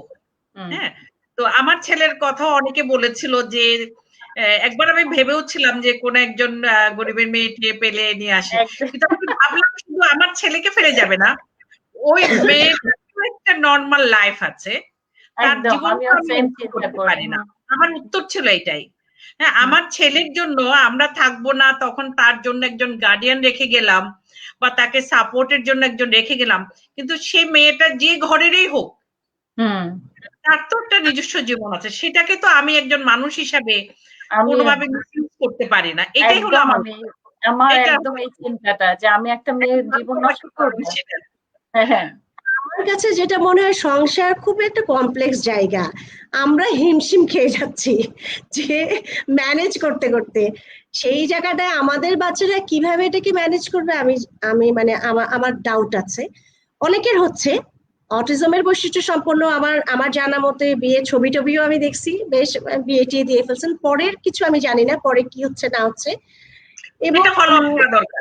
আসলে শুধু বিয়ে মানে বিয়ে তো না, বিয়ের সাথে এত কিছু জড়াই থাকে না, সেই জায়গাগুলো বাচ্চাগুলো কিভাবে ম্যানেজ করবে, কিভাবে কি করবে, সেই জায়গাটায় খুব বড় একটা প্রশ্নবোধক চিহ্ন থাকে। সেই জায়গাটা আপাতত নাই চিন্তা। কারণ আমাকে যখন একজন বলেছিল যিনি বিদেশে থাকেন, আসলে হয় কি রূপাপা আমি জানি না, আপনারা তো অন্য একটা দেশে থাকেন, আপনাদের ভাবনাগুলো ধরেন একটু অন্যরকম। ধরেন ফিজিক্যালি চ্যালেঞ্জ মানুষ, অনেক মানুষের কিন্তু বিয়ে শাদী হয়ে গেছে বাহিরে, আমি যেটা বলছি। তো ওইরকম কানাডায় থাকেন আমাদের, আমার হাজবেন্ডের এক বন্ধু বলেছিল যে তোমরা চিন্তা করে দেখো না কেন। তো আমি না সেদিন খুব হকচকায় গেছি যে এটা মাথাতে আসছে কিভাবে। মানে আমার তো মাথায় এটা কখনোই আসে না, কারণ আমার সন্তানকে আমি দেখবো আমার অ্যাবসেন্সে কি হবে সেটা পরের কথা, কিন্তু আবার কিভাবে সম্ভব আমি আমি আসলে চিন্তাই করতে পারি না। কিন্তু আমি জানি না এখন পর্যন্ত ওইভাবে চিন্তা করছে, কারণ পুরোপুরি ডিপেন্ডেন্ট তো আমার মেয়েটা না, আবার ওর দায়িত্বটা কে নিবে, এবং সেই সংসারগুলো যে কিভাবে মানে কন্টিনিউ করবে সেখানে আমার বিশাল মানে সন্দেহ আছে, যে কেউ তো কারো দায়িত্বও নিতে চাইবে না। এবং ওই যে বললাম শুরুতেই যে খুবই সংসার নামক ইনস্টিটিউটটাতে কিন্তু আমি বলবো যে আমাদের খুব মেপে ঝুঁকে ওইভাবে চলতে হয়, তাই না, যে ম্যানেজ করে করে চলতে হয় সব জায়গাটাতে। তো সেই জায়গাটাতে আবার ওদেরকে নতুন আবার একটা বার্ডেনের মধ্যে মানে যারা ওদেরকে নিবে তারা যদি বার্ডেন মনে করে, হয়তো ইমোশনালি কিছু একটা হবে, শুরুটা যেটা হবে যে ইমোশনালি বিয়ে শাদী করে ফেলবে, কিন্তু পরবর্তীতে যখন অনেক কিছুর মধ্যে পড়বে তখন হয়তো এটা আবার ওয়ার্ক করবে না। তো সেই জায়গাটাতে আপাতত আমি আপাতত আমি আসলে অনেক কনফিউজ থাকি ব্যাপারটা নিয়ে, কারণ আমি ভাবি আবার বললাম ইন্ডিভিজুয়ালাইজড, কোন কোন অটিজম বাচ্চা আছে বা অন্যান্য ফিজিক্যালি চ্যালেঞ্জ বাচ্চা আছে বা ডাউন সিনড্রোম আছে, অনেকে বিয়ে দিয়েছেন আমাদের পরিচিত অনেকে, ওরকম সাপোর্টেড যদি থাকে দেওয়া যায়। তবে এটাও কিন্তু আমি আমার একটা দুঃসম্পর্কের আত্মীয় বিয়ে দিয়েছে, ঘরে জামাই এনেছে, সবকিছু করেছে, পরে দুটো বাচ্চা হওয়ার পরে টাকা পয়সা সব নিয়ে সে রেখে চলে গেছে। হ্যাঁ এটাই তো আমাদেরকে আমরা আসলে প্যারেন্টস হিসেবে আমাদের আসলে আমরা এমন একটা জায়গায় এখন পড়ে গেছি অ্যাজ এ মানে যে আমরা ছেলের কথাও ভাবছি, ছেলে মেয়ের কথা ভাবছি, প্লাস আবার যাকে আমরা নিয়ে আসবো তাদের কথাও ভাবছি, যে আমরা আসলে তাদেরকে একটা সুখের মানে ঘর দিতে পারবো না, আমাদের বাচ্চাগুলো তো আসলে ওদের দায়িত্ব নিতে পারবে না। থ্যাংক ইউ সো মাচ আপারা। আমি অবশ্য এখন সজল আশফাকের একটা কোশ্চেন এখানে আছেন, হ্যাঁ বিশাল কোশ্চেন, আমাদের সব চেহারা একদম ঢেকে গেছে, but thank you so much Sajal. আমি কোশ্চেনটা অবশ্যই মানে ডক্টর বাসনা মোহরির জন্য। এটা ডক্টর বাসনা মোহরির কাছে প্রশ্ন, একজন অ্যাডাল্ট ছেলে স্পেশাল চাইল্ডে সে যৌন চাহিদা অনুভব করে, কিন্তু সে কতটা যৌনক্রিয়ায় সক্ষম এবং স্পেশাল শিশু কি না তাও নির্ণয় করা হয়নি, কারণ বাবা মা তাকে স্বাভাবিক ছেলে হিসেবে মনে করছে। এ অবস্থায় 3 বার বিয়ে করেছে, কিন্তু বিয়ে টিকছে না। মনে করা হচ্ছে ছেলেটি কাউকে এককভাবে ভালোবাসতে পারছে না, সে সবার কিছু ভালো দিক এবং খারাপ দিক বুঝতে পারছে এবং সবকিছু একজনের মধ্যে চাইছে। এই ছেলেকে নিয়ে কি করা যায়? আপা আপনি কোশ্চেনটা বুঝেছেন? থ্যাংক ইউ ফজল আশফাক আপনার এই কোশ্চেনের জন্য। প্লিজ আপা আপনি যদি এটা আনসার দেন। আমি ধন্যবাদ সজল আশফাক, আমি জানি উনি একজন সাহিত্যিকও, আমি যদি ভুল না করে থাকি। আমি তো প্রথম বলবো যে এই ছেলেকে প্রথমে একটা অ্যাসেসমেন্ট করা দরকার। হ্যাঁ, আমাদেরকে আপাত বাহ্যিক দৃষ্টিতে মনে হলো সে স্বাভাবিক, তো তার মধ্যে যে মানসিক কোনো অসুবিধা আছে কিনা বা সাইকিয়াট্রিক কোনো ডিসঅর্ডার আছে কিনা, এরকম কিন্তু অনেক আছে।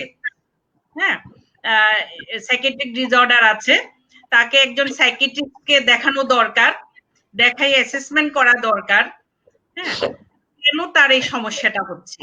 আবার তো আমরা তো এমনও অনেক পরিবার দেখেছি, অনেক মানুষ দেখেছি যে 4টা 5টা 6টা, একটা করে একটা ছাড়ে বা 4-5টা করেছে প্রয়োজনের বাইরেও।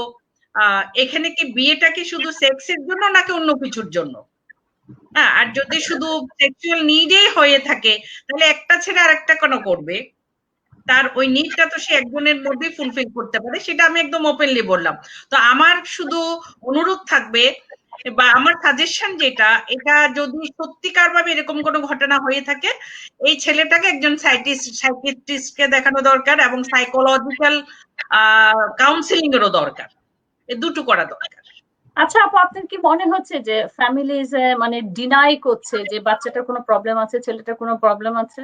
কারণ হতে পারে, বারবার কেন বিয়ে দিচ্ছে, মানে বিয়ে দিয়ে কি এক্সপেরিয়েন্স করতে চাচ্ছে? সরি যদি এটা মানে কোনো মানে আমাদের মানে আমরা আসলে কাউকে আঘাত দিয়ে কথা বলতে চাচ্ছি না, যে ফ্যামিলিকেও আমরা এখানে আঘাত দিতে চাচ্ছি না, আমরা জাস্ট কথা প্রসঙ্গে জানতে চাচ্ছি। আমরা হয় কি আমাদের যেটা একটা প্রবলেম হয় যে আমরা সরি, হ্যাঁ বলুন আপনি। আমাদের যেটা একটা হয় যে আমরা আসলে অনেক সময় ডিনাই করি আমাদের সিচুয়েশন গুলো, আমরা কিন্তু মেনে নিতে পারি না, যেটা আমরা প্রথমেই অনেকবার এই কনভারসেশন করে এসেছি যে you have to accept your child, if the child has a problem then you accept that, কারণ তাহলে তো ট্রিটমেন্টটা কারেক্ট হবে। সো হ্যাঁ আপা বলেন প্লিজ। আমি একজন চিকিৎসক হিসেবে পেডিয়াট্রিশিয়ান, অনেক সময় কিন্তু আমার কাছে অনেক বাবা মারা অনেক বাচ্চা নিয়ে আসে এই ধরনের সমস্যা নিয়ে, তাদের আচরণগত সমস্যা, কিন্তু বাহ্যত মনে হয় যে সে বাচ্চাটা ভালোই তাদের কাছে, তারা স্বীকারই করতে চায় না যে তাদের বাচ্চার মধ্যে প্রবলেম আছে। ঠিক একই রকম এই যে সজল আশফাক উনি ভাই যখন এই এটা কোয়েশ্চেনটা রেজ করলেন, হয়তো এই ছেলের মধ্যে কোনো সাইকিয়াট্রিক ডিসঅর্ডার আছে অথবা সাইকোলজিক্যাল কোনো সমস্যা আছে। হ্যাঁ, যেটা সজল আশফাক এখনই বললেন যে আমাদের ধারণা ছেলেটি বিশেষ চাহিদা সম্পন্ন। এই বিশেষ চাহিদা সম্পন্ন যে একেবারে সবকিছু তার থাকবে না তাই না, অনেক সময় এমন এমন কিছু সমস্যা থাকে, আমরা যেমন অটিজমকে বলি হিডেন ডিসেবিলিটি, যেমন আমার ছেলে 6 ফুট লম্বা, হঠাৎ করে কেউ যদি 1 মিনিট দেখে কেউ ভাববে না যে সে একজন চাইল্ড উইথ অটিজম, হ্যাঁ স্পেশাল নিড। হ্যাঁ, সুতরাং এর মধ্যে তার এই আচরণটা দেখে মনে হয় যে তার কিছু স্পেশাল সমস্যা আছে, এবং আমি বলবো সেই পরিবারের কাছে মিস্টার সজল আশফাক আপনি সাজেশন দেন খুব শীঘ্র আরেকটা বিয়ে না দিয়ে তাকে তাড়াতাড়ি psychological counselling and psychiatric advice এগুলো করানো। Sajal Ashfaq, thank you so much. আসলে আমরা কারোর পরিবারকে নিয়ে হাসতে চাই না, সরি যদি আমরা আসলে হেসেছি এই সাবজেক্টটা নিয়ে, কিন্তু একটা জিনিস অ্যাজ এ প্যারেন্টস মানে এক্সপিরিয়েন্স, আমরা তো আসলে আমাদের বাচ্চাগুলোর সাথে আছি, এটুকু বলবো যে বিয়েটাই সব সমস্যার সমাধান হয় না। বিয়েটাই যে করে নিয়ে আসলাম এবং সমস্যার সমাধান হয়ে গেল তা হবে না, তার নিশ্চয়ই একটা কোনো হিডেন, যেটা বাসন আপা বললেন যে হিডেন কোনো একটা হয়তো ইলনেস আছে যেটা এখন পর্যন্ত আইডেন্টিফাই করা হচ্ছে না, বিকজ অনেক সময় হচ্ছে প্যারেন্টস হয়তো আসলে ডিনাই করতে চায় এবং অ্যাডমিট করতে চায় না যে প্যারেন্টস বাচ্চার একটা কোনো প্রবলেম আছে। তো থ্যাংক ইউ সো মাচ। আমি আর আসলে কয়েকটা কমেন্টস আরো মিস করে গেছি, যদি আমরা এই কমেন্টস গুলো আবার একটু নিয়ে আসতে পারি স্ক্রিনে তাহলে ভালো হয়, কারণ অনেকে আসলে যেমন রাজিবুল ইসলাম বলেছে, we are so much thankful to all of you, this is a very good initiative that you have taken for special needs child, my salute and respect for all of you. Thank you so much Rajibul ইসলাম, আমাদের সাথে থাকুন। এবং সুবর্ণা চাকমা ইতু বলেছে যে খুব গুরুত্বপূর্ণ বিষয় নিয়ে আলোচনা হচ্ছে, খুব ভালো লাগছে, ধন্যবাদ আলোচকগণকে। রূপা আপা, আমি একটু করছি, এই সুবর্ণা আপা আমাদেরই মতো একজন মা। ও তাহলে তো খুবই ভালো। অটিজম, উনি সোয়াকের চেয়ারম্যান বর্তমানে। আপা হয়তো কোনো এক সময় আপনাকেও নিয়ে আসবো আমাদের, কারণ আমরা চাচ্ছি যে, যেটা আমি আজকে বলতে চাচ্ছি যে আপনাদের যদি মানে মনে করেন যে আপনারা কথা বলতে চান, শেয়ার করতে চান আপনাদের এক্সপিরিয়েন্স, আপনারা আমাদের কাছে আসুন। আমরা আসলে চাই যে আমাদের সমাজে আমাদের বাচ্চাদের ভয়েস হচ্ছে আমরা প্যারেন্টসরা হচ্ছে আমাদের ভয়েস, আমরা ওদের সাথে আমরা কথা বলবো, আমরা চেষ্টা করব যে মানে গাইডেন্সটা, আমরা যে মেসেজ গুলো ডেলিভার করতে চাচ্ছি সেগুলো যেন আমরা দিতে পারি। রাশেদা নীলা এখানে বলেছে, আমিও এটাই বিশ্বাস করি, আমি এর কারণে বাচ্চার বিয়ের পক্ষ নয়, কিন্তু অনেক প্যারেন্টস চায়। থ্যাংক ইউ রাশেদা নীলা, আপনিও আমাদের মতো একজন মা। আমরাও হয়তো দ্বিধা দ্বন্দ্বে জানি না কখন আমাদের বাচ্চা বিয়ে, হয়তো একসময় রাজি হয়ে যাব যে ঠিক আছে আমার ছেলেকে বিয়ে দিই, বাট আমরা জানি না যে কখন আসলে বিয়ে হবে। তাসমিন কেয়া বলেছে একজন স্পেশাল নিড অ্যাডাল্ট যদি বিয়ে করে তাহলে তার স্বাভাবিক শিশু হতে কোনো সমস্যা হবে কি? Thank you so much Tasmin Keya, এটা খুবই একটা ভালো কোশ্চেন। এটা আমি I will go back to doctor Basana Mohri.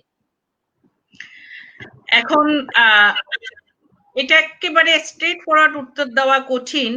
এখন স্পেশাল নিড যদি কোনো জেনেটিক সমস্যা থাকে, জেনেটিক সমস্যার কারণে হয়ে থাকে, তাহলে কিন্তু অনেক সময় তার অফস্প্রিং এর মধ্যে এটা আসার সম্ভাবনা থাকে। তবে যদি বিয়ে হয় তাদের ভালো বাচ্চা হওয়ার সম্ভাবনা অনেক বেশি। হ্যাঁ, আর জেনেটিক কারণে যদি বাবা মায়ের মধ্যে যদি কোনো জেনেটিক সমস্যা থেকে থাকে তাহলে কিন্তু পরবর্তী বাচ্চাও হয়তো হওয়ার সম্ভাবনা থাকে। আমি একটা এক্সাম্পল বলি। আমাদের একজন খুবই পরিচিত, আমাদের অনেক সুইট বাংলাদেশ চট্টগ্রাম শাখার প্রতিষ্ঠার সাথে যুক্ত, ওনার ছেলে অটিজম, তার বয়স এখন 47। হ্যাঁ, সে ঘরে থাকে। ওই ভদ্রলোকের ছেলে বিয়ে করিয়েছে, তার ছেলের বাচ্চা হয়েছে অটিজম। ওকে, তাহলে কি এটা আসলে আমি যতটুকু আমি তো ক্লিনিশিয়ান না, সো আমি কোনো কিছু বলবো না, বাট আমি আসলে অনেক শুনেছি যে অটিজমটা এটা কোনো জেনেটিক কিছু না। না, অটিজমের তো সত্যিকার ভাবে এক্সাক্ট কারণ জানা যায়নি, কিন্তু কিছু কিছু ক্ষেত্রে জানা গেছে যে ওদের জেনেটিক এবং এনভায়রনমেন্ট এই দুটোরাই সম্পৃক্ততা থাকতে পারে, এবং কিছু দিক শনাক্ত হয়েছে এই অটিজমদের মধ্যে। এবং সেটার আরেকটা প্রমাণ হলো, যদি টুইন থাকে, একজন যদি অটিজম থাকে আরেকজনের হওয়ার সম্ভাবনা অনেক বেশি। আর একই ঘরে যদি একজন বাচ্চা অটিজম থাকে আর যার ঘরে অটিজম বাচ্চা নাই, সেই ঘরের তুলনায় যার ঘরে অটিজম আছে তাদের বাচ্চাদের হওয়ার সম্ভাবনা অনেক বেশি। তাহলে এটা যদি জেনেটিক লিঙ্ক না থাকে, এটা কিন্তু প্রমাণিত, এভিডেন্স বেসড, এটা কিন্তু আমরা আন্দাজের কথা না, এটা scientifically proof. Thank you so much. এটা সম্ভাবনা অনেক বেশি থাকে। তাহলে তো অ্যাজ এ ডক্টর আপনিও তাহলে তো এই কোশ্চেনটা আনসার করা আপনার জন্য ডিফিকাল্ট। কখনো না, আপনার ভালো বাচ্চাও হতে পারে, কিন্তু ওইটারও সম্ভাবনা থাকে যদি জেনেটিক কোনো লিঙ্ক থাকে। ডক্টর সাজল আশফাক আরেকটা কোশ্চেন করেছেন, আমার মনে হয় প্রাথমিক অবস্থায় বাবা মাকে বিষয়টি মেনে নিতে হবে। এই মেনে নেওয়াটা যে কেন গুরুত্বপূর্ণ সে বিষয়ে আবারও কিছু বলুন। সাজল আশফাক, আমরা কিছু প্রোগ্রাম করে গেছি এবং আমরা যেটা আমি এবং ডক্টর বাসনা, মারুফা আপা, বিশেষ করে আমি আমার এক্সপিরিয়েন্সটা খালি বলবো সাজল আশফাক, যে আমি যেদিন থেকে আমার বাচ্চাকে মানে আমার যে বাচ্চাটা অ্যাকসেপ্ট করেছি যে আমার বাচ্চা হ্যাজ এ প্রবলেম, সেদিন থেকে আমি আমার বাচ্চাকে ভালো গাইড করার চেষ্টা করতে পেরেছি। কারণ আমি যদি অ্যাকসেপ্ট না করতাম, আমি যদি হাইড করে রাখতাম যে আমার বাচ্চা has got autism, severe learning disabilities, no speech, আমি তখন কোথাও থেকে কিছু লার্ন করতাম না, because I had to educate myself, to teach my son. তো আমার এই জন্য বলি যে আমাদের জীবনে সবকিছু পারফেক্ট হবে এমন কিছু না। আমরা আমাদের চাইল্ডকে পেয়েছি এরকম, কিন্তু এই বাচ্চাকে আমি কি করব এখন অ্যাকসেপ্ট না করে আমি তাকে কি করব? So am I going to suffer, ডিপ্রেশনে যাব? Am I going to kill myself? No. তাহলে কি করতে হবে? We have to accept the situation and to make it better, and this is what we have to do as a parents. So doctor Basana Mohri, আপনি কি বলেন সাজল আশফাকের এই question? আমি যদি নিজে আমার সন্তানকে অ্যাকসেপ্ট না করি তাহলে অন্যরা কিভাবে অ্যাকসেপ্ট করবে? আমি তাকে সোসাইটিতে কিভাবে ইনক্লুড করব? আমরা ইনক্লুশনের কথা বলি, কিভাবে আমি করব? আপনি যে কথাগুলি বলেছেন, আমি যদি আমার বাচ্চাকে অ্যাকসেপ্ট না করি তাহলে তাকে তো আমি গাইড করতে পারবো না, তাকে তো শেখাতে পারবো না। আমি হয়তো আমার আগের গল্প আমি বলেছিলাম, আমি কিন্তু গাইনোকোলজি এন্ড অবস্টেট্রিক্স নিয়ে পড়াশোনা শুরু করেছিলাম। 1993 ফেব্রুয়ারিতে যখন আমার ছেলের অটিজম ডায়াগনোসিস হলো, সেই মুহূর্তে আমি আমার পেশার সাবজেক্ট চেঞ্জ করে ফেলেছি। আমার বাচ্চার বয়স তখন 3 বছর, 3+। আমি সেই মুহূর্তে পেডিয়াট্রিক্স পড়ে আমি জানার চেষ্টা করেছি যে অটিজম কি জিনিস, শিশুদেরকে কখন থেকে দেখা উচিত। আমি নিজেকে সমৃদ্ধ করেছি বলে আমার ছেলেকে আমি আজকে সমাজে আমার ঘরে নিয়ে আমি আসলে খুব আমি কি বলি, আমি সৃষ্টিকর্তার নিকট কৃতজ্ঞতা প্রকাশ করছি। আমার ছেলে পুরোপুরি ইন্ডিপেন্ডেন্ট না, কিন্তু যতটুকু করতে পেরেছি সেটা আমি অ্যাকসেপ্ট করেছি বলে, যতটুকু লার্নিং করেছি সেটা আমি অ্যাকসেপ্ট করেছি বলে, যতটুকু ভালো করেছি সেটুকু আমি অ্যাকসেপ্ট করেছি বলে, অ্যাকসেপ্ট করেই আমরা শিখাতে পারি। কথা বলতে পারছি আমরা অ্যাকসেপ্ট করেছি বলেই, না হলে সম্ভব হতো না। আমি এই কোশ্চেনটা অবশ্য মারুফ আপার কাছে চলে যাব। মারুফ আপা, আপনার কি মনে হয়, আপনি তো হ্যাঁ ও কথা বলতে পারছে, ও নিজে মানে আপনাকে তার যে ইউনিভার্সিটিতে যায়, তারপরে তো জাস্ট ফিজিক্যাল যে প্রবলেমটা, আপনি কি করেছেন, যে আপনি কি মেনে নিয়েছেন না মেনে নেননি? আমি আসলে না মানার কিছু নাই। প্রথমত আমার কথা হলো যে আমার মেয়েটা আমাকে মা বলে ডাকে, প্রথম শর্ত, এটাতে আমি হ্যাপি। হয়তো আমি খুব অল্পতেই হ্যাপি, কিন্তু আমি হ্যাপি কারণ দেখেন যে সবকিছুই যে খুব, ওই যে আপনি যেটা বললেন যে নিয়ম মাফিক হবে, সেটা কিন্তু না। আমি অ্যাকসেপ্ট না করে নিলে কি হতো, এই যে আমি দুঃখী দুঃখী ভাব নিয়ে ঘুরে বেড়াতাম, আমি হতাশায় থাকতেই পারি। তো সেটা কতদিন থাকবো? আমি যত তাড়াতাড়ি এই জায়গাগুলো থেকে বেরিয়ে আসবো, আমার বাচ্চার জন্য ততটাই ভালো, আমার জন্য তত ভালো। কারণ এইটা না করলে কিন্তু বাচ্চার যেই সময়টাতে ব্রেনটা ডেভেলপ করবে, যেই সময়টাতে ও অনেক কিছু শিখবে, সেই সময়গুলো যদি আমি হেলায় হারিয়ে ফেলি, তাহলে কিন্তু সাফারিংসটা আমারই বেশি হবে। আর এই যে ধরেন আমরা সবসময় বলি না এটা কেন হলো, কি পাপ করেছিলাম, এই যে অনেক কথা আমরা ভাবি বলি, সেই কথাগুলো থেকে কিন্তু বেরিয়ে আসতে হবে, না হলে কিন্তু আমাদের আমরা মানে কি বলবো, ওই হতাশার মধ্যেই ডুবে থাকতে হবে। তো আমার কথা হলো যে আমাদেরকে মেনে নিতে হবে এটা আমার সন্তান। আমার কথা হলো যে আমি ডিসেবিলিটি হলো কি হলো না এটা নিয়ে কিন্তু আমার সন্তান আমি ভালোবাসবো, আমার সন্তান আমি মেনে নিব, এইটাই। এই যে ডিসেবিলিটি দেখে যে আমি ওকে নিব না, মেনে নিব না ডিসেবিলিটিটাকে, এটা খুব ওয়াইজ কিন্তু না। অনেক বাবা মা আছেন দেখেন এইভাবে কিন্তু 7, 8, 10 বছর নষ্ট করে দিচ্ছেন। অনেক মা বাবা আমাদের কাছে আসেন, দেখা যায় যে তারা এসেই বলেন যে আপা আমার মানতেই অনেক সময় লেগে গেল। এটা বোকামো ছাড়া কিছু না, কিন্তু মানতে যে টাইমটা যে নষ্ট হয়ে গেল। হ্যাঁ আমরা বুঝি, আমরা তো ধরেন 10 বছর পর্যন্ত বাচ্চাটা যে কিছু শিখলো না, সেই না শেখাটাতে ওর উপর প্রভাব পড়ছে, আমার পরিবারের প্রভাব পড়ছে, এবং আলটিমেটলি কিন্তু সমাজের বোঝা হয়ে যাচ্ছে। তো আমরা তো চাইবো না আমাদের বাচ্চাগুলোকে কারো বোঝা করে দিতে। আমরা এই যে দিদি বললেন যে ইনক্লুড করতে হবে, এটা এখন আমি আমার মেয়েটার কথা বলি, দেখেন ও ডায়াগনোসিস হয়ে গেছে ঠিক ওর 8 মাস বয়সে। আমাদের সেরিব্রাল পলসি বাচ্চাদের কিন্তু স্কুল টুলে অনেক দেরিতে আসে। তার মানে কি, বাবা মারা ভেবেই নেন যে বাচ্চাটা হাঁটা শিখবে তারপরে আসবে, তার মানে ওরা বাচ্চা যে হাঁটতে পারে না এটা মেনে নিতে পারেন নাই তারা।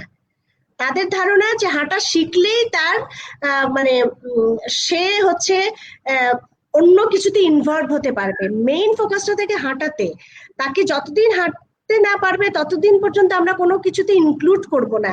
এই যে সেরিব্রাল পলসি, বাংলাদেশে কিন্তু সেরিব্রাল পলসি বাচ্চাটা মানে অনেক বাচ্চা ডিসেবিলিটির মধ্যে যদি আমরা ধরি, তাহলে কিন্তু সেরিব্রাল পলসি মানে সেকেন্ড আছে। তো সেই জায়গাটাতে আমি বলবো যে কত বাচ্চা এইভাবে তারা তাদের মানে যেটা অধিকার সেটা কিন্তু পাচ্ছে না, এই শুধু বাবা মাদের গাফলতির জন্য। এই বাবা মারা কি মেনে নিতে পারছেন না, বাচ্চাটা এরকম হয়েছে, বাচ্চাটা হাঁটতে পারে না, বাচ্চাটা, কিন্তু এই বাচ্চাটার কি পটেনশিয়ালিটি আছে, কি ক্যাপাবিলিটি আছে, সেই জিনিসগুলোতে ফোকাস করতে হবে এবং এইটাকে ধরেই আমাদের এগোতে হবে। এবং আজকে আনিলা ইউনিভার্সিটিতে পড়ছে, এই যে সেই তখন কিন্তু আমার বয়সটা কম ছিল, তারপরেও আমি নিজেকে গুছিয়ে নিয়েছি। তার মানে কি, আমি যদি আমাকে না গোছাতে পারতাম তাহলে কিন্তু আমার মেয়েটা এত দূর আসতো না। তো আমি মেনে নিয়েছি, আমার পরিবার মেনে নিয়েছে, তারপরেই কিন্তু আমরা এই জায়গাটায় আসতে পেরেছি। সবার কাছে আমার রিকোয়েস্ট থাকবে যে বাচ্চাগুলোকে আপনারা মেনে নেন তাদের ডিসেবিলিটি সহ, যেটা আমার ছেলে বা মেয়ে।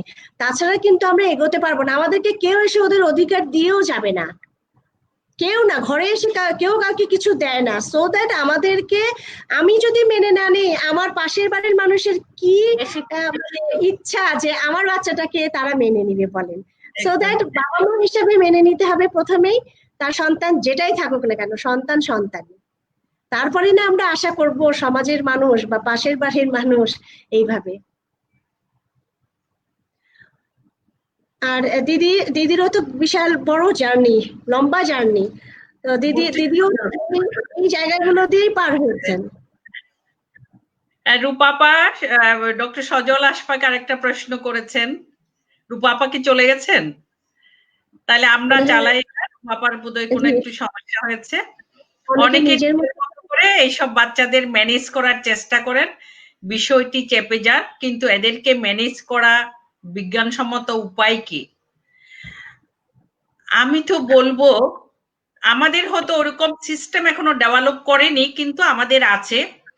প্রতিটি শিশু জন্মগ্রহণের পর সে যেমন টিকা দেয়, ভ্যাকসিন দেয়, ঠিক তেমনি তার স্বাস্থ্যগত অধিকার, তার বিকাশটা সঠিকভাবে হচ্ছে কিনা সেটা চেক আপ করানো। সেটা যেমন বাবা মার কর্তব্য, তেমনি আমাদের সকল চিকিৎসকদেরও কর্তব্য সেটা।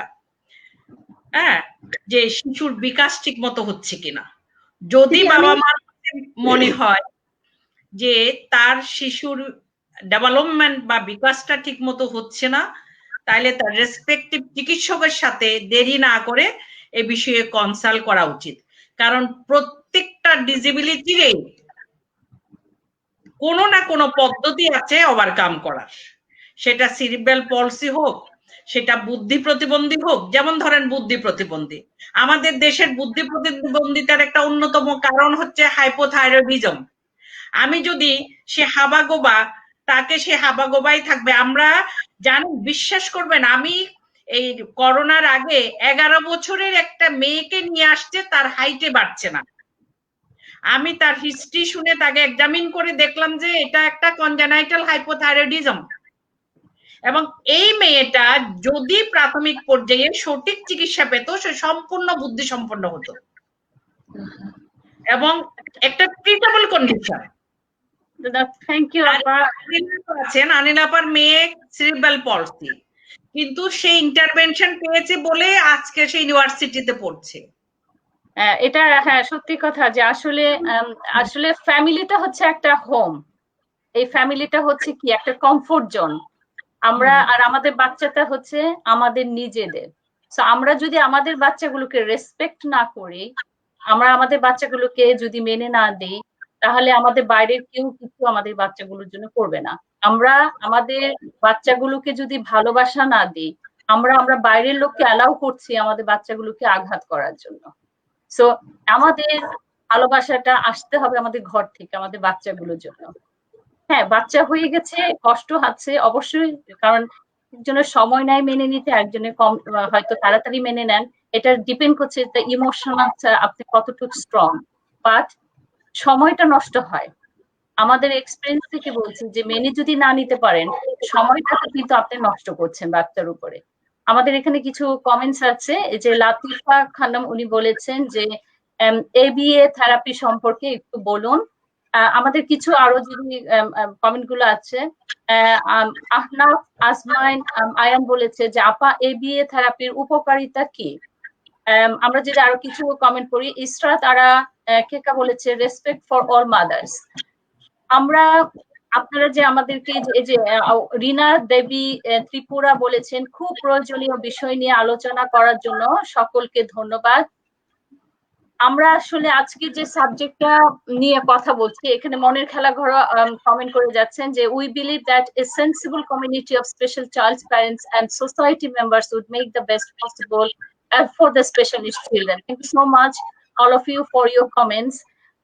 আসলে আমাদের আজকে যে সাবজেক্টটা ছিল, যেটা আমরা মনের খেলা ঘরে আমরা যে স্পেশাল নিডস চিলড্রেনদেরকে যে মায়ার আলিঙ্গনে আমরা কন্টিনিউ করব। আমরা এক একটা সময় আমরা এক একটা সাবজেক্ট নিয়ে আসব, যেটা আমরা আমাদের ভিউয়ার্সদেরকে, আমাদের মতো যারা প্যারেন্টস আছে তাদেরকে হেল্প করার জন্য আমরা চেষ্টা করব। আজকে যেটা আমরা সাবজেক্ট নিয়ে কথা বলতে চাচ্ছি, যে আমাদের যে প্যারেন্টসরা, আমরা যারা সাফার করছি, যারা আমাদের বাচ্চাগুলো চাইল্ড থেকে অ্যাডাল্ট হচ্ছে, তাদের যে সেক্সুয়াল যে অ্যাক্টিভিটিস, আমরা এটা তাদেরকে কি করে গাইডেন্স করছি, আমরা তাদেরকে কি করে যেন তারা পাবলিকলি এক্সপোজ হচ্ছে না, তাদেরকে আমরা কি করে একটা সেফ গার্ডিং ইস্যু থেকে তাদেরকে বাঁচাচ্ছি, কি করে তাদেরকে আমরা শিখাচ্ছি যে এটা হচ্ছে প্রাইভেট, এটা নিজেদের মধ্যে তোমরা রাখো। অবশ্যই আমরা বলছি যে মায়ের আলিঙ্গনে আমরা প্রতিদিন আমরা প্রতি সিরিজে একটা করে সাবজেক্ট নিয়ে আসব। আর যারা আজকে ভিউয়ার্স আছেন, যদি আমাদের মতো এফেক্টিভ এরকম এক্সপেরিয়েন্স কোনো চিলড্রেন থাকে বা প্যারেন্টস থাকেন, আপনারা আমাদের সাথে অবশ্যই জয়েন করবেন বা আপনারা মনের খেলা ঘরে আপনারা আসবেন। আমরা চাই যে আপনারা আসুন এইভাবে আমাদের সাথে আপনাদের অভিজ্ঞতা শেয়ার করুন। আপনারা কিভাবে আপনাদের বাচ্চাদেরকে শিখিয়েছেন, আপনাদের যে ভালো দিকগুলো সেটা আমাদের সাথে শেয়ার করুন, তাহলে যেন আরো অন্য কারোর উপকারিতা হয়।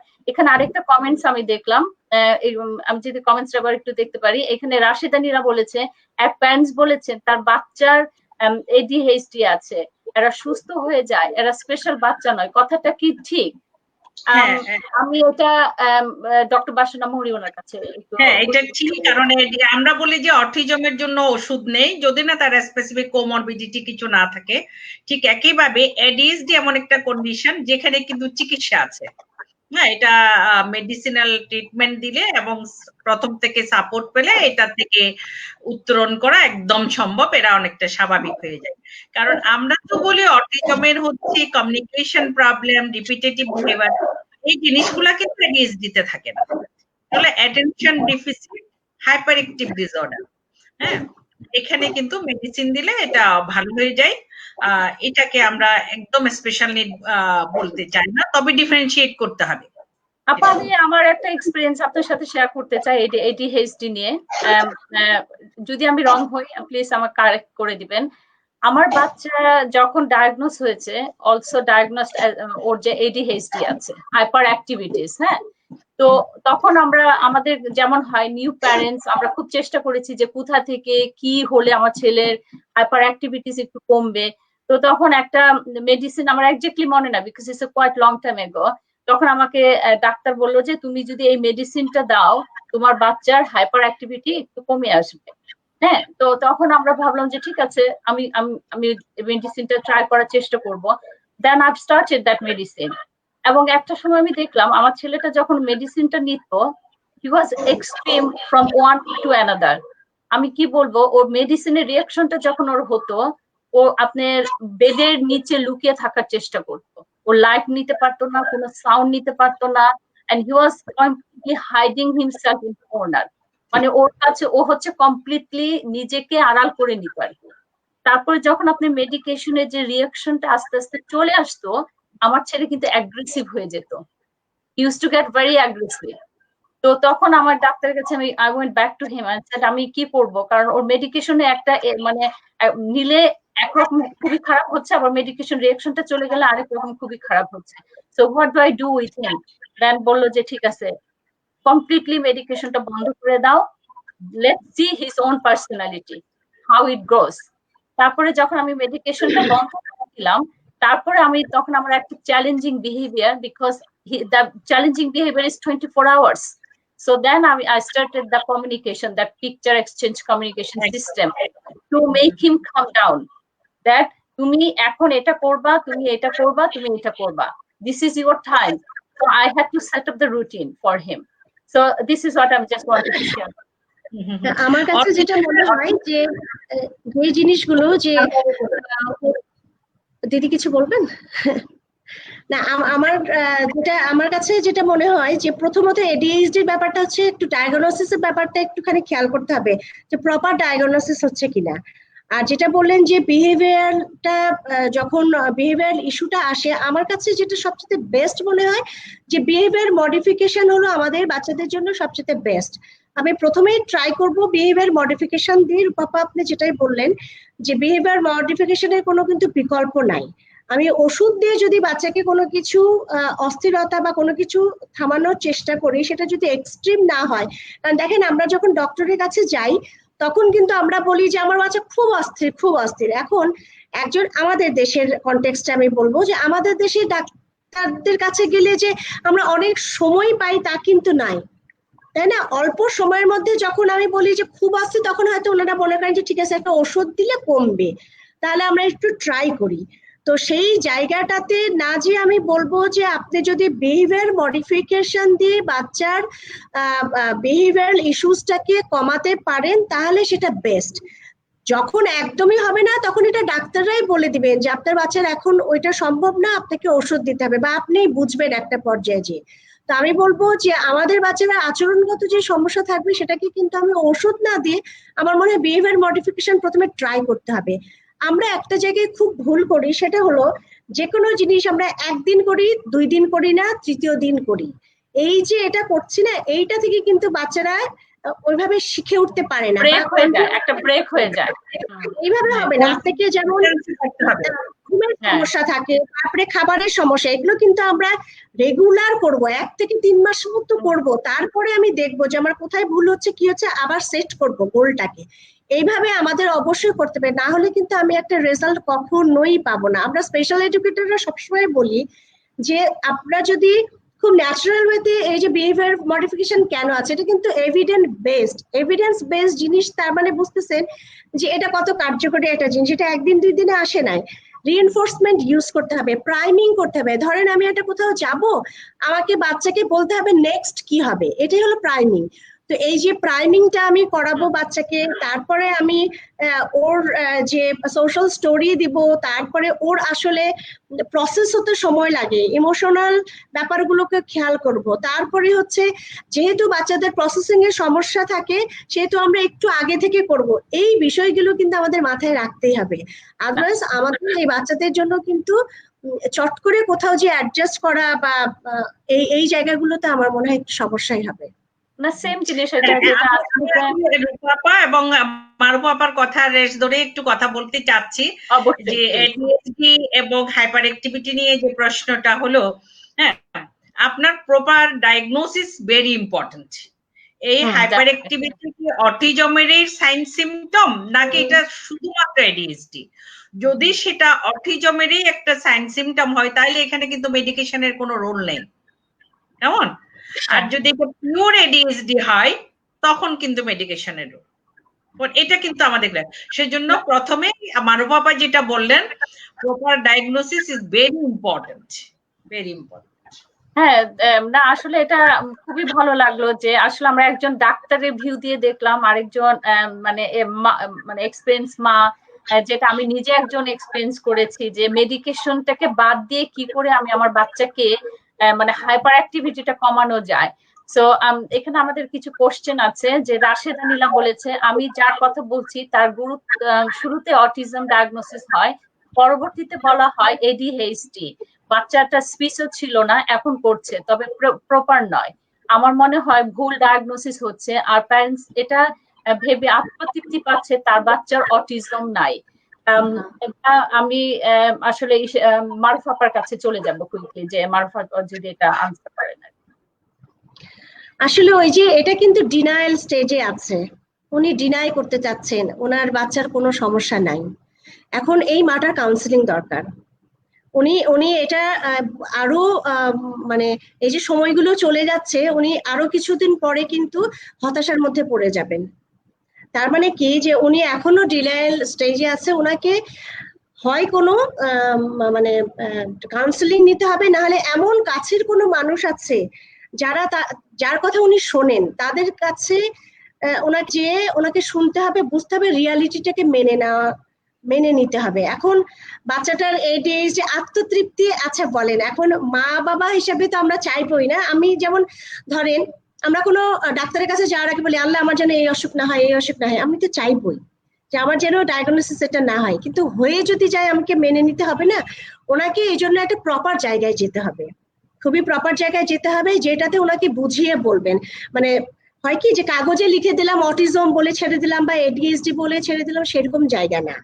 যেই জায়গাটা গেলে ওনার কাউন্সিলিং হবে, ওনাকে বুঝতে সাহায্য করবে, বোঝাতে সাহায্য করবে, সেই জায়গাগুলোতে গেলে কিন্তু উনি স্বস্তি পাবেন। কারণ এই যে সময়গুলো চলে যাচ্ছেন, এটা কিন্তু ওনাকে কেউ বলছেন না। এই যে ধরেন আজকের অনুষ্ঠানটা হচ্ছে, বা যিনি আমাদেরকে প্রশ্নগুলো করছেন রাশেদা নীলা, উনিও যদি ওই মাটাকে বুঝিয়ে আজকের প্রোগ্রামটাতে আনতে পারতেন, তাহলে কিন্তু আজকের এই প্রোগ্রাম থেকে উনি কিছু শিখতেন। তো সেই আমার মনে হয় যে এই যে আশেপাশে যে মানুষগুলো আছে আমাদের রোল কিন্তু অনেক বড় এখানে। আমরা এই মাগুলোকে হেল্প করব, একজন মা আর একজন মাকে হেল্প করব যে চলো আমরা এটা শুনি, শুনতে শুনতে আস্তে আস্তে উনি হবেন, কারো সময় লাগে কম কারো বেশি, এই আপা মাটার হয়তো হ্যাঁ আপা, আমি এখানে আপনাকে একটা জিনিস বলবো যে আমি আসলে অনেক মাদের কাছ থেকে বা অনেক প্যারেন্টস এর কাছে শুনতে পারি যে দেয়ার ইজ নো গাইডেন্স, যে আমরা আসলে কোথায় যাব কারেক্ট ডায়াগনোসিসের জন্য। সো এই জিনিসটা আসলে মানে আমাদেরকে একটা যাদের এই কোশ্চেনটা আছে হয়তো আমাদের কিছুটা যে মানে আপনার যে ডক্টরের কাছ থেকে এই সাপোর্টটা বা যারা এইসব ব্যাপারে ইনভলভ আছেন, আমাদের যদি এই ধরনের কোনো লিঙ্ক এদেরকে দেওয়া যেত আমার মনে হয় খুব ভালো হতো। কারণ এই কোশ্চেনটা কিন্তু অনেক জায়গা থেকে আসে যে আমরা গাইডেন্সটা পাই না যে আমরা একজাক্টলি কোথায় যাব আমাদের বাচ্চাদেরকে নিয়ে। আমাদের এখানে আরো কিছু কোশ্চেন আছে, আমরা যদি একটু কোশ্চেন গুলো খুব তাড়াতাড়ি দেখতে পাই। আমি জানি যে কোশ্চেনের আগে আপনি যে গাইডেন্স এর কথা বললেন, আমি সবার আজকে যারা দেখছেন তাদের জন্য একটুখানি বলে দিতে চাই যে পেডিট্রিশিয়ানের কাছে যেতে পারে, উনি কিছুটা গাইড করতে পারে। আর আমাদের সবগুলা সরকারি মেডিকেল কলেজে বাংলাদেশে শিশু বিকাশ কেন্দ্র আছে।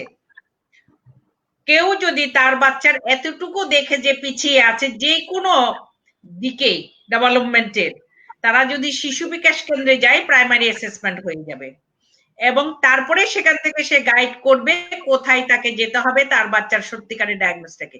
সুতরাং তার অ্যাপ্রোচেবল জায়গা কিন্তু আছে। আর আমাদের বাংলাদেশে আমার যে অভিজ্ঞতা, প্রথমে দেরি হয়, ঘরের মানুষ বলে যে একটু দেরি হচ্ছে, হ্যাঁ, তারপরে ঝাড়ফুঁক, তারপরে পানি পড়া, তারপরে তাবিজ কবজ, হ্যাঁ, তারপরে এই করতে করতে হবে তো তারপরে আজকে এই ডাক্তার, কালকে এই ডাক্তার, পরশুদিন ওই ডাক্তার, সবাই একই রকম না। অনেক ডাক্তার দেখিয়েছে, কথা তো বলছে না, ওষুধ দিয়ে তো আর কথা বলবে না, অ্যাপ্রোপ্রিয়েট জায়গায় যেতে হবে। অনেক সময় শুনে না, আমি একটা এক্সাম্পল বলি, আমি ওনাকে বলেছি আপনার বাচ্চার অটিজম ডায়াগনোসিস করে দিয়েছি, তাকে স্কুল দেখিয়ে দিয়েছি, ঘরে কি করবে বলছি, সেই মানুষ 2 বছর পরে ঘুরে আবার আমার কাছে আসছে আরো প্রায় 20 জন ডাক্তারকে দেখিয়ে। সো এটা বলছেন যে আসলে ফেথটা নাই, ফেথ নাই ওর, যে মানে তারা এক্সপেরিমেন্ট করতে চায় যে কে ভালো অ্যাডভাইস দিবে। তো এই জিনিসটা তাতে হচ্ছে কি বাচ্চাদের ক্ষতি হচ্ছে, তাতে হচ্ছে যে বাচ্চাদের ক্ষতি হচ্ছে। So thank you so much, এটা আসলে আপা খুব ইম্পর্টেন্ট ছিল। কারণ আজকে আমরা এই অনুষ্ঠানগুলো নিয়ে আসবো কারণ আমাদের এই অনুষ্ঠানের মূল উদ্দেশ্যটাই হচ্ছে যে আমরা যেন আপনাদেরকে গাইড করতে পারি, ভিউয়ার্স আপনারা যারা আমাদের মতো প্যারেন্টস আছে তাদেরকে যেন গাইড করতে পারি। থ্যাংক ইউ সো মাচ আপা, এটা আসলে আমারও কোশ্চেন ছিল যে আসলে এরা যাবে কোথায়। Thank you so much. আমি আসলে আমাদের অনুষ্ঠান আমরা শেষের দিকেই প্রায় চলে আসছি, কিন্তু তার আগে আমি বলে দিব, আমি একটু কোশ্চেন করব যে আপনারা দুইজন অ্যাজ এ মাম আপনারা এবং ডক্টর হিসেবে, আপনি একটু ডক্টর বাসনা মোহরি, আমাদের যে বাচ্চাগুলো যখন চেঞ্জ হচ্ছে ওদের একটা বিহেভিয়ারে ওরা কিন্তু খুবই মুড সুইংটা যেটা হয়, ওরা কিন্তু অ্যাগ্রেসিভ হচ্ছে, কোনো সময় হ্যাপি হচ্ছে। অ্যাজ এ প্যারেন্টস, এবং আমি মারুফা আপার কাছে কুইকলি চলে যাব যে আপনি কি মনে করেন ভিউয়ার্সকে কিছু একটা মানে কি গাইডেন্স দিতে চান যে যখন এই প্রবলেম গুলো হচ্ছে, যাদের ওদের বিহেভিয়ারটা কমপ্লিটলি খুব খারাপের দিকে যাচ্ছে, মুড সুইংটা হচ্ছে, কি গাইডেন্সটা আপনার কাছ থেকে আসবে? এটা একদম আমাদের বাচ্চা তাদেরকেও এবং আমাদের যে অটিজম বা স্পেশাল নিড বাচ্চাগুলোর জন্য তাদের কাছে অনেক বন্ধুত্বপূর্ণ আচরণ করতে হবে। হ্যাঁ, তাদের একেবারে বন্ধু হয়ে যেতে হবে, এখানে কোনো বয়সের ভেদাভেদ নেই, তাদেরকে সাপোর্ট দিতে হবে, কিচে সে আনন্দ পায় সেই জিনিসগুলো ওর সাথে করতে হবে। এই বিশেষ করে অ্যাডোলেসেন্ট স্টেজের এই ট্রানজিশনাল পিরিয়ডে আমি ওইটুকুই শুধু বলবো, পরে আমরা মারুফা আপার কাছ থেকে শুনবো। মারুফা আপা প্লিজ। এটা তো থাকবেই যে বন্ধুত্ব আচরণ করব, আর আমার কথা হলো যে আমি রেগে যাব না। আমরা যেটা হয় অ্যাজ এ প্যারেন্ট আমরা রেগে যাই, এই যে আমাদের রেগে যাওয়াটা এটা চলবে না। কারণ অনেক সময় হয় না যে আমরা আমাদের ইয়েটাকে ধরে রাখতে পারি না, কন্ট্রোল করতে পারি না রাগটাকে, যে তুমি কেন এগুলো করছো। এই সময় তো মানে হয় না, ওদেরকে কিন্তু একটু শান্তভাবে যদি আমরা বোঝানোর চেষ্টা করি সেইটা কাজে দিবে। আমি ওদের সঙ্গে ওদের মতো করে আচরণ করলে কিন্তু ওদেরকে আমি কিছু শিখাতে পারবো না। অতএব ধৈর্যটা আমাকেই ধরতে হবে। কারণ দেখেন, একজন বাবা মাই পারেন বাচ্চাটাকে শান্ত রাখতে, এবং একজন বাবা মাই পারেন কিন্তু ওদের মানে কি বলবো যে ওদের সাথে যদি আমি এরকম ভাবে রেগে রেগে কথা বলি, ওরা কিন্তু এটা শিখবে। আপনাকে প্রথমে নিজেকে আইডল করে দিতে হবে যে হ্যাঁ, মা এরকম ভাবে আচরণ করছে, তুমিও ঠিক এইভাবে, তুমি অত চিৎকার করো না, থামো, কথা বলো, দেন আমরা একটা সলিউশনে আসবো। এই সময় খারাপ লাগাটা থাকি। অ্যাডোলসেন্স পিরিয়ডটা একটা খুবই, আমি বলবো, ঝড়ঝঞ্ঝার একটা সময় যায়। তো সেই জায়গাটাতে বাচ্চাটা আমার বোঝাতে পারে না বিধায় এরকম করে, কিন্তু আমি তো বুঝতে পারি অ্যাজ এ মা। আমি শান্ত হয়ে ওকে কিভাবে কমফোর্ট জোনে নিয়ে যাব, সেই জায়গাতে যাওয়ার জন্য যা যা করণীয় মা হিসাবে আমাকে সেটাই করতে হবে। আর আমার কাছে যেটা সবচেয়ে মনে হয় যে আমি অ্যাজ এ স্পেশাল এডুকেটর এবং অ্যাজ এ মা দুটো রোল আমি প্লে করি। আমি দেখেছি সব সময় যে যখন আমি অ্যাডভাইস দিই সেটা অনেক সহজ, কিন্তু যখন আমি অ্যাডভাইস নেই সেটা অনেক কঠিন, ঠিক চেয়ারের এদিক আর ওদিকটা। তো সেই জায়গাটাই আমি বলবো যে আমরা অনেক অ্যাডভাইস দেই, যখন মা বাবাকে ওনারা নিতে কষ্ট হয়, আমরা করব কি যে খুব অল্প অল্প ভাবেই দিব, কিন্তু যেন নিতে পারে সেই জায়গাটাতে একটু সেট করে নেব। একসঙ্গে অনেক কথা বাবা মাকে বলে লাভ নেই, আমরা সময় নিয়ে বোঝানোর চেষ্টা করব, এবং আমাদের এটা দায়িত্ব যে একটা বাবা মা তাদের সন্তানটা যে স্পেশাল নেট, তাদের প্রথম চাপ এখানেই। তারপরেও যদি তাদেরকে আমরা অনবরত শুধু এক্সট্রা কিছু চাপ দিই সেটা হবে না, আমাদেরকে ধীরে ধীরে বোঝাতে হবে, এবং একটা পর্যায়ে যে আমি দেখবো যে বাবা মারা ঠিকই বুঝেছেন, সেই সময়টা আমাদেরকে দিতে হবে।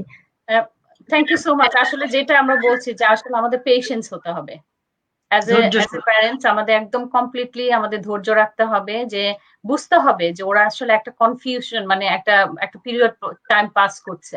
সো আমাদেরকে ওদেরকে আন্ডারস্ট্যান্ড করতে হবে। আমার একটু আগে একটা কোশ্চেন ছিল, যেটা আসলে যদি ডক্টর বাসনা মহুরী আপনি যদি একটু আনসারটা করেন, সেটা হচ্ছে যে এই ধরনের কোনো টেস্ট আছে, যে আমি আসলে কোশ্চেনটা অনেক হরমোনের কোনো টেস্ট আছে স্পেশালি বাচ্চাদের জন্য? এটা হ্যাঁ রূপা, স্পেশালি বাচ্চা যখন কোনো ডক্টরের কাছে নিয়ে আসে, আমরা হিস্ট্রি নিয়ে ফিজিক্যাল এক্সামিনেশন করি এবং কিছু প্রাইমারি ইনভেস্টিগেশন করি। সবার ক্ষেত্রে না, যদি আমার মনে হয় যে এখানে কোনো হরমোনগত কারণে এই প্রতিবন্ধিতা হতে পারে, বিশেষ করে আমি যেটা বললাম যে থাইরয়েড হরমোন, এটা কিন্তু আমরা প্রায় বাচ্চার মধ্যেই করে থাকি। হ্যাঁ, প্রায় বাচ্চা বলতে যারা দেখি যে বুদ্ধিতে পিছিয়ে আছে বা তার ফিজিক্যাল স্ট্রাকচার দেখে মনে হয় যে হরমোন সমস্যা থাকতে পারে, তাহলে কিন্তু করি। এছাড়া তেমন কোনো হরমোনের যদি স্পেসিফিক কোনো ইন্ডিকেশন না থাকে, এটার কোনো ইন্ডিকেশন নেই। Thank you so much doctor Basana Mahuri এবং মারুফা হোসেন। আপনারা ভিউয়াররা যারা আজকে আমাদের সাথে ছিলেন, আমরা আসলে চেষ্টা করেছি আপনাদের প্রত্যেকটা কোশ্চেনের আনসার দেওয়ার জন্য, যারা আমাদেরকে কোশ্চেন করেছেন।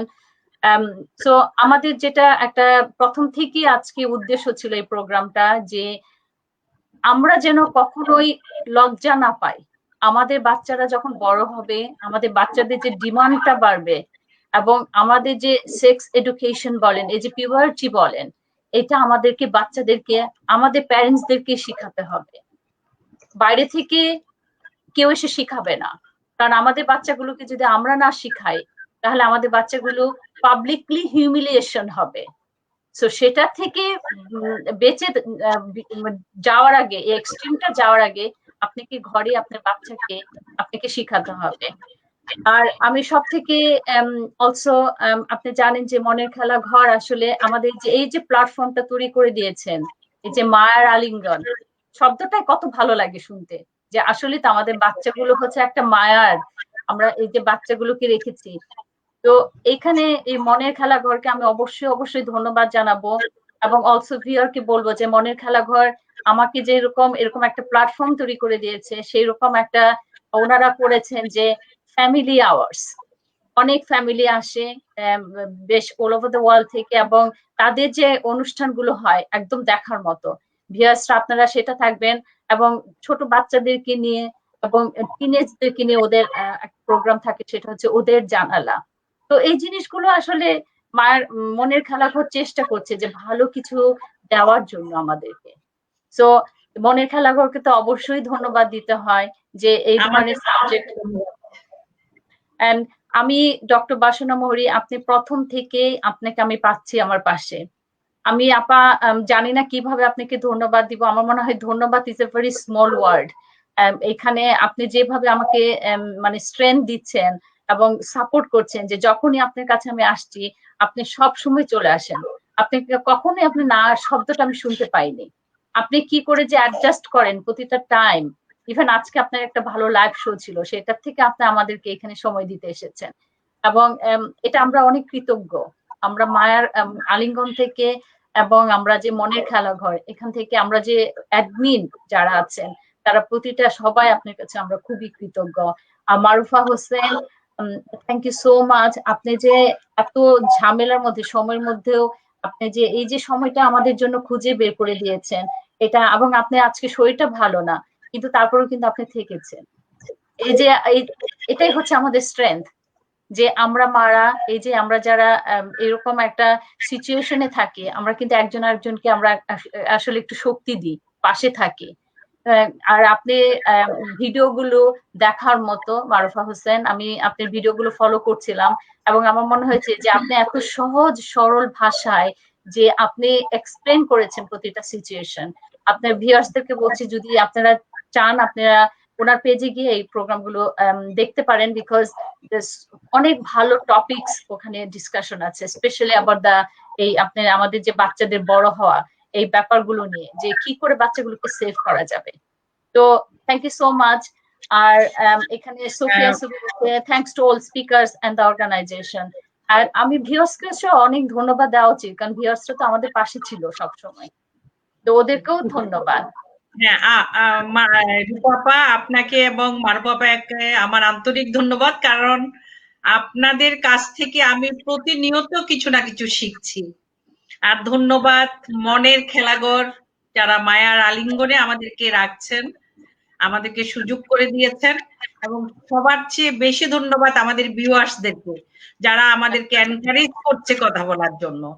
আসলে আমাদের উদ্দেশ্য একজন মা হিসেবে অন্যদের পাশে দাঁড়ানো। যদি আমাদের মাধ্যমে যে কোনো পরিবার, যে কোনো সন্তান, যে কোনো বাবা মা যদি এতটুকু উপকৃত হয়, সেখানেই হলো আমাদের সার্থকতা। ধন্যবাদ সবাইকে। ধন্যবাদ মনের খেলাঘরকে।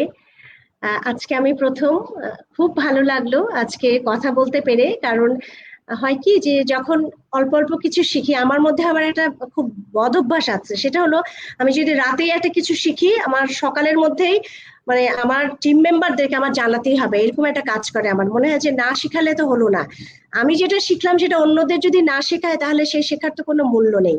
তো সেই ক্ষেত্রে আমি বলবো অ্যাজ এ মা হিসেবে অন্য মাদেরকে হেল্প করা বলেন বা তাদের সঙ্গে শেয়ার করা, তাদের কাছে শেখা, এবং অন্য যে আমার অ্যাজ এ স্পেশাল এডুকেটর হিসেবে আমি বলবো যে অন্য যে বাচ্চাদের মাদের কাছ থেকে বাচ্চাদের কাছেও কিন্তু আমি প্রচুর শিখি, প্রতিদিনই প্রতিনিয়তই আমি শিখতে পারছি। তো সেটা আমি বলবো যে আমরা আমাদের বাচ্চাগুলো যদি এরকম না হতো এই জগৎটা কিন্তু দেখতেই পেতাম না। তো আল্লাহ তাআলা হয়তো আমাদেরকে একটা স্কোপ করে দিয়েছেন কোনো ভালো একটা কাজের সঙ্গে যুক্ত হতে এবং কিছু মানুষের হয়তো কাছে শুনতে এবং জানাতে যে ইনফরমেশন গুলো, সেই স্কোপটা আমি পেয়েছি এবং এটা আমি কাজে লাগাতে চাই। তো বিভিন্ন ভাবে আমি চেষ্টা করে যাই সবার সঙ্গে যোগাযোগটা রাখার, এবং আমি আশা করব যে আমাদের একটা কথা বা আমাদের একটা জেস্টারে যদি একটা মা উপকার পান এটা কম পাওয়া নয়। তো সেই জন্য আমি বলবো যে প্রত্যেকটা মাকে শক্ত হতে হবে এবং খুবই দৃঢ় মনোবল নিয়ে বাচ্চাগুলোকে নিয়ে এগিয়ে যেতে হবে, আদারওয়াইজ কিন্তু দম ঘুটে মরতে হবে। কারণ আমি যদি ভালো না থাকি আমার সন্তান ভালো থাকবে না। অতএব আমাদেরকে ভালো থাকতে হবে, আমাদেরকে স্মাইলিং ফেস রাখতে হবে যেন আমার বাচ্চাটা আমার হাসিটা দেখে আমার বাচ্চা হাসে। তা আমি সবাইকে বলবো যে দুঃখ থাকবে, দুঃখ আমাদের বাচ্চা এরকম না হলেও হয়তো অন্যভাবে আমাদের দুঃখ থাকতে পারতো। তো মনে করেই নেই যে ব্লেসিং সেটা যে আমার কাছেই বাচ্চাটা সন্তানটা এসছে, আমি তার লুক আফটার করবো এবং ভালো করে আমি করতে চাই যাতে আমার দেখে অন্য একজন এগিয়ে আসে। তো সবাইকে অসংখ্য ধন্যবাদ। রূপাপা আপনাকে অসংখ্য ধন্যবাদ। দিদি তো সবসময় আছেন। আমি দিদির বৃহস্পতিবার সোমবার করে আমার ইউটিউব চ্যানেল SGC তরি ফাউন্ডেশনে আমাদের একটা করে পোস্ট চাই, তো সেইটা থেকে প্রথম যিনি আমাকে টেক্সট করবেন সেটা হলো বাসনা দিদি, এবং এটা থেকে আমি ইন্সপায়ার্ড হই। হ্যাঁ দিদি, আমি শিখি যে না আমি তো আপনাদের কাছে শিখি। তো সেই জায়গায় আমি বলছি যে আপনারা আমাদেরকে যদি অনুপ্রাণিত করেন তাহলে হয়তো যতটুকু জানি সেটা আপনাদের সাথে শেয়ার করতে পারবো। সবাই ভালো থাকবেন, এবং মনের খেলার ঘরকে অসংখ্য ধন্যবাদ যে আমাকে এরকম একটা প্ল্যাটফর্মে কথা বলতে দেওয়ার জন্য। ধন্যবাদ সবাইকে।